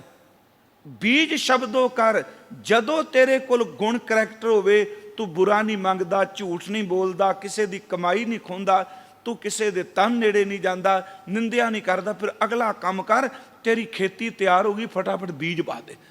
ਜਿੰਨਾ ਬੰਦਾ ਕਰੈਕਟਰ ਦਾ ਸੁੱਚਾ ਹੋ ਕੇ ਨਾਮ ਜਪੇਗਾ, ਉਹਦਾ ਅੰਦਰ ਪ੍ਰਫੁੱਲਤ ਹੋਏਗਾ। ਅਮਲ ਕਰ ਧਰਤੀ ਬੀਜ ਸ਼ਬਦੋ ਕਰ, ਸੱਚ ਕੀ ਆਬ, ਆਬ ਦਾ ਅਰਥ ਪਾਣੀ, ਸੱਚ ਦਾ ਸਿਮਰਨ ਦਾ ਪਾਣੀ ਲਾ ਦੇ ਫਟਾਫਟ ਇਹਨੂੰ। ਇਹ ਧਰਮ ਕਮਾਇਆ। ਸੱਚ ਕੀ ਆਬ ਨਿਤ ਦੇ ਪਾਣੀ, ਹੋਏ ਕਿਰਸਾਨ ਈਮਾਨ ਜਮਾਏ ਲੈ। ਤੇਰੇ 'ਚ ਧਰਮ ਪੈਦਾ ਹੋਵੇਗਾ। ਭਿਸ਼ਤ ਦੋਜਕ ਮੂੜੇ ਇਵ ਜਾਣੀ, ਮਤ ਜਾਣ ਸ਼ੈ ਗੱਲੀ ਪਾਇਆ। ਮਾਲ ਕਾ ਮਾਣਾ ਰੂਪ ਕੀ ਸ਼ੋਭਾ, ਇਤ ਵਿਧੀ ਜਨਮ ਗਵਾਇਆ। ਬੇਨਤੀ ਹੈ, ਸੇਵਾਦਾਰ ਨੇ ਮੰਦੇ ਰਸਤੇ ਤੇ ਨਹੀਂ ਚੱਲਿਆ, ਉਹਨੇ ਮੰਦੇ ਪੈਰ ਨਾ ਰੱਖਿਓ ਕਰ ਸੁਕ੍ਰਿਤ। ਧਰਮ ਕਮਾਇਆ, ਓਨੀ ਦੁਨੀਆ ਤੋੜੇ ਬੰਧਨਾ, ਅਨ ਪਾਣੀ ਥੋੜਾ ਖਾਇਆ। ਦੁਨੀਆ ਤੋੜੇ ਬੰਧਨਾ ਕੀ? ਕਿ ਸੇਵਾਦਾਰ ਨੇ ਬੱਚਿਆਂ ਨੂੰ ਛੱਡ ਦਿੱਤਾ, ਕਿ ਉਹਨੇ ਮਾਂ ਬਾਪ ਨੂੰ ਛੱਡ ਦਿੱਤਾ। ਬੇਨਤੀ ਹੈ, ਅਸਲ 'ਚ ਉਹਨੇ ਆਪਣੀ ਸੁਰਤ ਦਾ ਇੰਨਾ ਕੁ ਅਭਿਆਸ ਕਰ ਲਿਆ ਸ਼ਬਦ ਨਾਲ ਕਿ ਉਹ ਖਲਜਗਨ ਵਿੱਚ ਰਹਿੰਦਾ ਹੋਇਆ ਵੀ ਕਦੀ ਖਲਜਗਨ 'ਚ ਪੈਂਦਾ ਨਹੀਂ। ਉਹਨੇ ਬੰਧਨ ਤੋੜ ਦਿੱਤੇ ਦੁਨੀਆ ਵਾਲੇ। ਕਿਉਂ? ਕਿਉਂਕਿ ਬੰਧਨ ਤੋੜਨ ਤੋਂ ਬਿਨਾਂ ਉਡਾਰੀ ਨਹੀਂ ਮਿਲਣੀ। ਇਸੇ ਕਰਕੇ ਜਦੋਂ ਬਾਣੀ ਥੋੜਾ ਸ਼ਬਦ ਪੜ੍ਹਦੇ ਆ ਨਾ ਕਿ ਲੋਕ ਕੁਟੰਬ ਸਭਹੂ ਤੇ ਤੋਰੈ ਤੋ ਆਪਨ ਬੇਡੀ ਆਵੇ ਖੋ। ਆਂਡੇ 'ਚ ਪਲਦੇ ਹੋਏ ਬੱਚੇ 'ਚ ਸ਼ਕਤੀ ਹੈ ਉੱਡਣ ਦੀ, ਐਨਰਜੀ ਹੈ ਉਸ ਜੀਵ 'ਚ, ਪਰ ਜਿੰਨੀ ਦੇਰ ਤੱਕ ਆਂਡੇ ਦਾ ਖੋਲ ਨਹੀਂ ਟੁੱਟੇਗਾ ਓਨੀ ਦੇਰ ਤੱਕ ਅਸਮਾਨ ਦੀ ਉਡਾਰੀ ਨਹੀਂ ਮਾਰ ਸਕਦਾ। ਜਿੰਨੀ ਦੇਰ ਤੱਕ ਬੰਦੇ ਦੀ ਸੁਰਤ ਬੰਧਨਾਂ ਨੂੰ ਨਹੀਂ ਤੋੜੇਗੀ ਓਨੀ ਦੇਰ ਤੱਕ ਉੱਚੇ ਮੰਡਲਾਂ ਦੀ ਉਡਾਰੀ ਨਹੀਂ ਮਾਰ ਸਕੇਗੀ। ਗੁਰੂ ਨੇ ਬਖਸ਼ਿਸ਼ ਕੀਤੀ, ਉਹਨੇ ਬੰਧਨ ਤੋੜ ਦਿੱਤੇ। ਰਹਿੰਦਾ ਸੰਸਾਰ 'ਚ ਤੇ ਇਹਨੂੰ ਸਤਿਗੁਰੂ ਨੇ ਆਨੰਦ ਦੀ ਅਵਸਥਾ ਕਿਹਾ, ਕਰ ਕਿਰਪਾ ਕਿਲ ਵੀ ਕੱਟੇ ਗਿਆਨ ਅੰਜਨ ਸਾਰਿਆ ਅੰਦਰੋਂ ਜਿਨ ਕਾ, ਅੰਦਰੋਂ ਤੋੜ ਦਿੱਤਾ ਮੋਹ। ਜਿਹੜਾ ਅੰਦਰ ਵਾਲਾ ਮੋਹ ਟੁੱਟਾ ਉਹ ਰੁੱਖਾ ਨਹੀਂ ਹੋਇਆ। ਇਹ ਨਹੀਂ ਕਿ ਅੰਦਰ ਤੋਂ ਮੋਹ ਟੁੱਟ ਗਿਆ। ਮੈਨੂੰ ਯਾਦ ਹੈ ਪ੍ਰੋਫੈਸਰ ਪੂਰਨ ਸਿੰਘ ਹੋਣੀ ਵੇਦਾਂਤੀ ਬਣ ਗਏ ਸਨ। ਭਗਤ ਪੂਰਨ ਸਿੰਘ ਨਹੀਂ, ਪ੍ਰੋਫੈਸਰ ਪੂਰਨ ਸਿੰਘ। ਇਹ ਪਹਿਲਾਂ ਬੋਧੀ ਬਣੇ ਜੀ, ਫਿਰ ਵੇਦਾਂਤੀ ਬਣ ਗਏ। ਸ਼੍ਰੀ ਰਾਮ ਦੀ ਸੰਗਤ ਕੀਤੀ ਇਹਨਾਂ ਨੇ, ਉਹ ਵੇਦਾਂਤੀ ਸਨ। ਅੰਗ ਬ੍ਰਹਮਸਮੀ ਉਹ ਗ੍ਰਸਤ ਤੋਂ ਗਏ ਸਨ। ਕਹਿੰਦੇ ਨੇ ਇੱਕ ਵਾਰੀ ਕੀ ਹੋਇਆ ਕਿ ਉਹਨਾਂ ਦੀ ਪਤਨੀ ਆ ਗਈ, ਘਰ ਛੱਡ ਦਿੱਤਾ ਸੀ। ਇੱਕੋ ਦਮ ਫਟਾਕ ਕਰਕੇ ਖੜਕੀ ਮਾਰ ਦਿੱਤੀ। ਪੂਰਨ ਨੇ ਕਿਹਾ, ਪੁੱਛਿਆ ਸਵਾਮੀ ਪੂਰਨ ਨੇ ਕੀ? ਕਹਿਣ ਲੱਗੇ ਉਹ ਆ ਗਈ, ਮੈਨੂੰ ਬਚਾਓ। ਉਹਨੇ ਕਿਹਾ ਜਾ, ਤੂੰ ਛੱਡ ਕੇ ਵੀ ਅਜੇ ਉਹਦੇ ਵਿੱਚ ਹੀ ਖਚਤ ਹੋਇਆ ਹੈ। ਬੜਾ ਕ੍ਰਾਂਤੀਕਾਰੀ ਸਨ। ਉਹਨਾਂ ਕਿਹਾ ਛੱਡ ਕੇ ਵੀ ਤੂੰ ਉਹਦੇ 'ਚ ਪ੍ਰਵਿਰਤ ਹੈ। ਇਹੀ ਘਟਨਾ ਤੁਲਸੀ ਜੀ ਨੇ ਵਾਪਰੀ ਸ਼੍ਰੀ ਰਾਮਚਰਿਤ ਮਾਨਸ ਜਦੋਂ ਅਸੀਂ ਪੜ੍ਹਨੇ ਹਾਂ। ਉਹਨਾਂ ਦੀ ਵਾਈਫ ਦਾ ਨਾਮ ਰਤਨਾ ਸੀ। ਕਥਾ ਕਰਦੇ ਸਨ ਬਹੁਤ ਸੋਹਣੀ, ਪਰ ਕਾਮੁਕ ਬਿਰਤੀ ਬਹੁਤ ਹਾਵੀ ਸੀ। ਇੱਕ ਦਿਨ ਉਹ ਮੈਕੇ ਚਲੀ ਗਈ, ਇਹ ਪਿੱਛੇ ਦੌੜੇ ਉਹਦੇ। ਰਸਤੇ 'ਚ ਨਦੀ ਸੀ, ਨਦੀ ਪਾਰ ਕੀਤੀ। ਕੁਝ ਸੱਜਣ ਕਹਿੰਦੇ ਨੇ ਮਰੇ ਕੋਈ ਪਿੰਜਰ ਤੇ ਪਾਰ ਕਰ ਗਏ ਲੱਕੜ ਸਮਝ ਕੇ। ਜਦੋਂ ਨਦੀ ਪਾਰ ਕਰਕੇ ਗਏ ਆਵਾਜ਼ ਦਿੱਤੀ, ਰਤਨਾ ਮੈਂ ਆ ਗਿਆ। ਉਹਨੇ ਫਿਰ ਇੱਕ ਕਵਿਤ ਕਿਹਾ, ਕਹਿਣ ਲੱਗੀ ਲਾਜ ਨਾ ਆਵਤ ਤੋਏ ਕੋ ਦੌਰਤ ਆਇਓ ਨਾਥ। ਸ਼ਰਮ ਨਹੀਂ ਆਈ ਮੇਰੇ ਚਮੜੀ ਪਿੱਛੇ ਭੱਜ ਆਇਓ। लाज न आवत तोय को दौरत आयो नाथ, त्रिग त्रिग ऐसे प्रेम को कहूँ कहूँ मैं नाथ, अस्त चरम मम दे मैं। तुहां वेख्या नहीं मुर्दे ते तारा है, मेरी बॉडी च की है चमक है, मिज है, गंदगी उत्ते चमड़ी दा लेपन होया है। जिन्ना इस पासे दौड़िया है, महाराज जी ने क्या दौड़ ना आवत। फिर ध्यान न सुनियो, दिग दिग ऐसे प्रेम को कहाँ कहूँ मैं नाथ, अस्त चरम मम दे मैं जामै ऐसी प्रीत, जैसी तो श्री राम में तो ना होत बैपीत। जे इन्ना प्रेम श्री राम जी नूं करे सच एवे ਉਹਦੇ ਅੰਦਰ ਰਸ ਬਣ ਜਾਏ। ਹਜੂਰ ਸੱਚੇ ਪਾਤਸ਼ਾਹ ਮਹਾਰਾਜ ਧੰਨ ਸ਼੍ਰੀ ਗੁਰੂ ਗ੍ਰੰਥ ਸਾਹਿਬ ਦੀ ਬਾਣੀ ਚੋਂ ਮਹਾਰਾਜ ਕਹਿੰਦੇ ਨੇ ਉਹਨਾਂ ਬੰਦਿਆਂ ਨੇ ਮੰਦੇ ਪੈਰ ਨਹੀਂ ਰੱਖਿਆ। ਉਹਨੀ ਦੁਨੀਆ ਤੋਰੇ ਉਹਨੀ ਮੰਦੇ ਪੈਰ ਨਾ ਰੱਖਿਓ, ਕਰ ਸੁਕ੍ਰਿਤ ਧਰਮ ਕਮਾਇਆ। ਉਹਨਾਂ ਚੰਗੀ ਕਿਰਤ ਜਿਹੜੀ ਉਹ ਕਰ ਲਈ, ਧਰਮ ਨੂੰ ਕਮਾ ਲਿਆ। ਉਸ ਤੋਂ ਬਾਅਦ ਉਹਨੀ ਦੁਨੀਆ ਤੋੜੇ ਬੰਧਨਾਂ, ਸੰਸਾਰ 'ਚ ਰਹਿੰਦੇ ਨੇ ਪਰ ਉਹ ਬੰਧਨਾਂ ਤੋਂ ਮੁਕਤ ਹੋ ਗਿਆ। ਉਹਨਾਂ ਨੂੰ ਕੋਈ ਬੰਧਨ ਨਹੀਂ। ਉਹਨੇ ਦੁਨੀਆ ਤੋਰੇ ਬੰਦਨਾ ਅੰਨ ਪਾਣੀ ਥੋੜਾ ਖਾਇਆ। ਉਹ ਪਾਣੀ ਅੰਨ ਪਾਣੀ ਬਿਲਕੁਲ ਥੋੜਾ। ਸੱਚ ਵੇ ਇੱਥੋਂ ਤੱਕ ਕਿ ਸੇਵਾਦਾਰ ਸੇਵਾ ਕਰਨ ਵਾਲਾ ਉਹਦੇ ਅੰਦਰ ਦੀ ਬਿਰਤੀ, ਉਹ ਜੀਵ ਦਾ ਵੀ ਰਸ ਤਿਆਗ ਗਿਆ। ਅੰਨ ਪਾਣੀ ਥੋੜਾ ਖਾਇਆ। ਤੇ ਥੋੜੀ ਜਿਹੀ ਬੇਨਤੀ ਮੈਂ ਕਰ ਦਿਆਂਗਾ। ਉਹ ਅੰਨ ਪਾਣੀ ਛਕਦੇ ਨੇ, ਪ੍ਰਸ਼ਾਦਾ ਪਾਣੀ ਛਕਦੇ ਨੇ, ਪਰ ਗੁਰਮਖੋ ਰਸ ਲਈ ਨਹੀਂ। ਸੱਚ ਇਹ ਉਹ ਛਕਦੇ ਨੇ ਸਿਰਫ ਜੀਣ ਦੇ ਲਈ, ਜਿੰਦੇ ਨੇ ਇਸ ਕਰਕੇ ਪਰਮਾਤਮਾ ਦੀ ਬੰਦਗੀ ਕਰਨ ਦੇ ਲਈ। ਹਜ਼ੂਰ ਸੱਚੇ ਪਾਤਸ਼ਾਹ ਜੀ ਦੇ ਬੋਲ, ਉਹਨੀ ਦੁਨੀਆ ਤੋੜੇ ਬੰਦਨਾ ਅੰਨ ਪਾਣੀ ਥੋੜਾ ਖਾਇਆ। ਇਹਨੂੰ ਹਜ਼ੂਰ ਦੀ ਬਾਣੀ ਵਿੱਚ ਵਾਰ-ਵਾਰ ਕਿਹਾ ਗਿਆ। ਉਹ ਛਕਦੇ ਨੇ ਸਿਰਫ ਜੀਣ ਲਈ, ਸਵਾਦ ਲਈ ਨਹੀਂ। ਜਿਹੜਾ ਖਾਂਦਾ ਹੈ ਸਿਰਫ ਸਵਾਦ ਲਈ, ਉਹਨੂੰ ਮਹਾਰਾਜ ਜੀ ਨੇ ਕਿਹਾ, ਹਜ਼ੂਰ ਦੇ ਬਚਨ ਨੇ 100 ਉਲਾਮੈ ਦਿਨੈ ਕਹਿ ਰਾਤੀ ਮਿਲਨ ਸਹੰਸ, ਸਿਵਤ ਸਲਾਹਨ ਛੱਡ ਕੇ ਕਰੰਗੀ ਲੱਗਾ ਹੰਸ, ਫਿੱਟ ਅਵੇਹਾ ਜੀਵਿਆ ਜਿਤ ਖਾਏ ਵਧਾਇਆ ਪੇਟ, ਨਾਨਕ ਸੱਚੇ ਨਾਮ ਬਿਨ ਸਭੋ ਦੁਸ਼ਮਨ ਖੇਤ। ਉਹਨੂੰ ਗੁਰੂ ਗ੍ਰੰਥ ਸਾਹਿਬ ਦੀ ਬਾਣੀ 'ਚ ਕਿਹਾ, ਖਾਂਦਿਆਂ ਖਾਂਦਿਆਂ ਮੂੰਹ ਇਕੱਠਾ, ਪਹਿਨੰਦਿਆਂ ਸਭ ਅੰਗ, ਨਾਨਕ ਤ੍ਰਿਗ ਤਿਨਾਂ ਦਾ ਜੀਵਿਆ ਜਿਨ੍ਹਾਂ ਸੱਚ ਨਾ ਲੱਗੋ ਰੰਗ। ਬੇਨਤੀ ਹੈ ਕਿ ਇੱਕ ਸਫਲ ਸੇਵਾਦਾਰ ਉਹ ਦੁਨੀਆ ਦੇ ਬੰਧਨਾਂ ਤੋਂ ਮੁਕਤ ਹੈ। ਉਹ ਅੰਨ ਪਾਣੀ ਥੋੜਾ ਖਾਂਦਾ ਹੈ। ਉਹਨੇ ਦੁਨੀਆ ਤੋੜੇ ਬੰਦਨਾ ਅੰਨ ਪਾਣੀ ਥੋੜਾ ਖਾਇਆ। ਫਿਰ ਸਤਿਗੁਰੂ ਕਹਿੰਦੇ ਨੇ ਉਹ ਸਭ ਕੁਝ ਮਿਲਦਾ ਕਿੱਥੋਂ? ਤੂੰ ਬਖਸ਼ਿਸ਼ੀ ਅਗਲਾ, ਅਗਲਾ ਦਾ ਅਰਥ ਹੈ ਬਹੁਤ ਵੱਡਾ। ਤੂੰ ਬਖਸ਼ਿਸ਼ ਕਰਨ ਵਾਲਾ ਬਹੁਤ ਵੱਡਾ ਹੈ। ਤੂੰ ਬਖਸ਼ਿਸ਼ ਕਰਨ ਵਾਲਾ ਬਹੁਤ ਵੱਡਾ ਦਾਤਾ ਹੈ। ਤੂੰ ਬਖਸ਼ਿਸ਼ੀ ਅਗਲਾ ਨਿਤ ਦੇਵਹਿ ਚੜ੍ਹੈ ਸੁਵਾਇਆ। ਜਦੋਂ ਤੂੰ ਸੇਵਾਦਾਰ ਨੂੰ ਆਪਣੀ ਬਖਸ਼ਿਸ਼ ਕਰਨਾ, ਦਾਤ ਦੇਣਾ, ਸੱਚੇ ਵੇ ਦਾਤਾ ਤੇਰੀ ਦਿੱਤੀ ਹੋਈ ਦਾਤ ਨਖੁੱਟਦੀ ਨਹੀਂ। ਉਹ ਦਿਨ ਦੁਗਣੀ ਤੇ ਰਾਤ ਚੌਗਣੀ ਬਖਸ਼ਿਸ਼ ਹੁੰਦੀ। ਫਿਰ ਬੇਨਤੀ ਕਰਾਂ, ਉਹ ਦਾਤਾ ਸੇਵਾਦਾਰ ਦੀ ਝੋਲੀ ਭਰਦਾ ਹੈ। ਹਜ਼ੂਰ ਸੱਚੇ ਪਾਤਸ਼ਾਹ ਜੀ ਦੇ ਬੋਲ, ਤੂੰ ਬਖਸ਼ਿਸ਼ ਵਾਲਾ ਹੈ, ਤੂੰ ਸਭ ਨੂੰ ਰਿਜ਼ਕ ਦੇਣਾ ਹੈ। ਦੱਦਾ ਦਾਤਾ ਏਕ ਹੈ, ਸਭ ਕੋ ਦੇਵਨਖਾਰ। ਦੇਂਦਾ ਟੋਟ ਨਾ ਆਵੀ ਆਗੰਤ ਭਰੇ ਭੰਡਾਰ। ਏਡਾ ਵੱਡਾ ਦਾਤਾ, ਆਸਨ ਲੋਏ ਲੋਏ ਭੰਡਾਰ।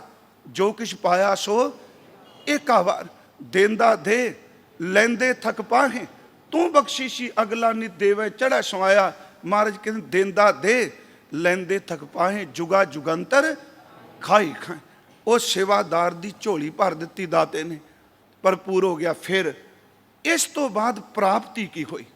ਚਲੋ ਇਹ ਤਾਂ ਸ਼ਬਦ ਆ ਗਿਆ ਕਿ ਸੇਵ ਕੀਤੀ ਸੰਤੋਖਈ, ਜਿਨੇ ਸੱਚੋ ਸੱਚ ਧਿਆਇਆ। ਉਹਨੇ ਮੰਦੇ ਪੈਰ ਨਾ ਰੱਖਿਓ, ਕਰ ਸੁਕ੍ਰਿਤ ਧਰਮ ਕਮਾਇਆ। ਉਹਨੇ ਦੁਨੀਆ ਤੋੜੇ ਬੰਦਨਾ, ਅੰਨ ਪਾਣੀ ਥੋੜਾ ਖਾਇਆ। ਮਹਾਰਾਜ ਕਹਿੰਦੇ ਨੇ ਤੂੰ ਬਖਸ਼ੀਸ਼ੀ ਅਗਲਾ, ਨਿਤ ਦੇਵਹਿ ਚੜ੍ਹੈ ਸੁਵਾਇਆ। ਅਖੀਰ ਤੇ ਕੀ ਮਿਲਿਆ? ਕਲੀਆਂ ਦਾਤਾਂ ਵਡਿਆਈ ਵੱਡਾ ਪਾਇਆ। ਉਸ ਵੱਡੇ ਦੀਆਂ ਵਡਿਆਈਆਂ ਕੀਤੀਆਂ, ਉਸ ਵੱਡੇ ਦੀਆਂ ਸਿਫਤਾਂ ਕੀਤੀਆਂ। ਫਰਕ ਇੰਨਾ, ਕਿਸੇ ਦੁਨੀਆਦਾਰ ਬੰਦੇ ਨੂੰ ਵੱਡਾ ਵੱਡਾ ਕਹੇ ਉਹ ਵੱਡਾ ਨਹੀਂ ਹੁੰਦਾ। ਕਹੀ ਜਾਏ ਤੂੰ ਬਹੁਤ ਵੱਡਾ ਬਹੁਤ ਵੱਡਾ, ਉਹ ਵੱਡਾ ਹੋ ਜਾਏਗਾ। ਕਿਸੇ ਸ਼ਹਿਨਸ਼ਾਹ ਨੂੰ ਵੱਡਾ ਕਹੋ, ਕਿੰਨਾ ਕੁ ਵੱਡਾ ਹੋਵੇਗਾ। ਪਰ ਜਦੋਂ ਕੋਈ ਪਰਮਾਤਮਾ ਨੂੰ ਵੱਡਾ ਵੱਡਾ ਕਹਿਣ ਲੱਗ ਪੈਂਦਾ ਹੈ, ਸੱਚ ਇੱਕ ਦਿਨ ਵਡਿਆਈ ਕਰਨ ਵਾਲਾ ਵੀ ਵੱਡੇ ਵਿੱਚ ਲੀਨ ਹੋ ਜਾਂਦਾ ਹੈ।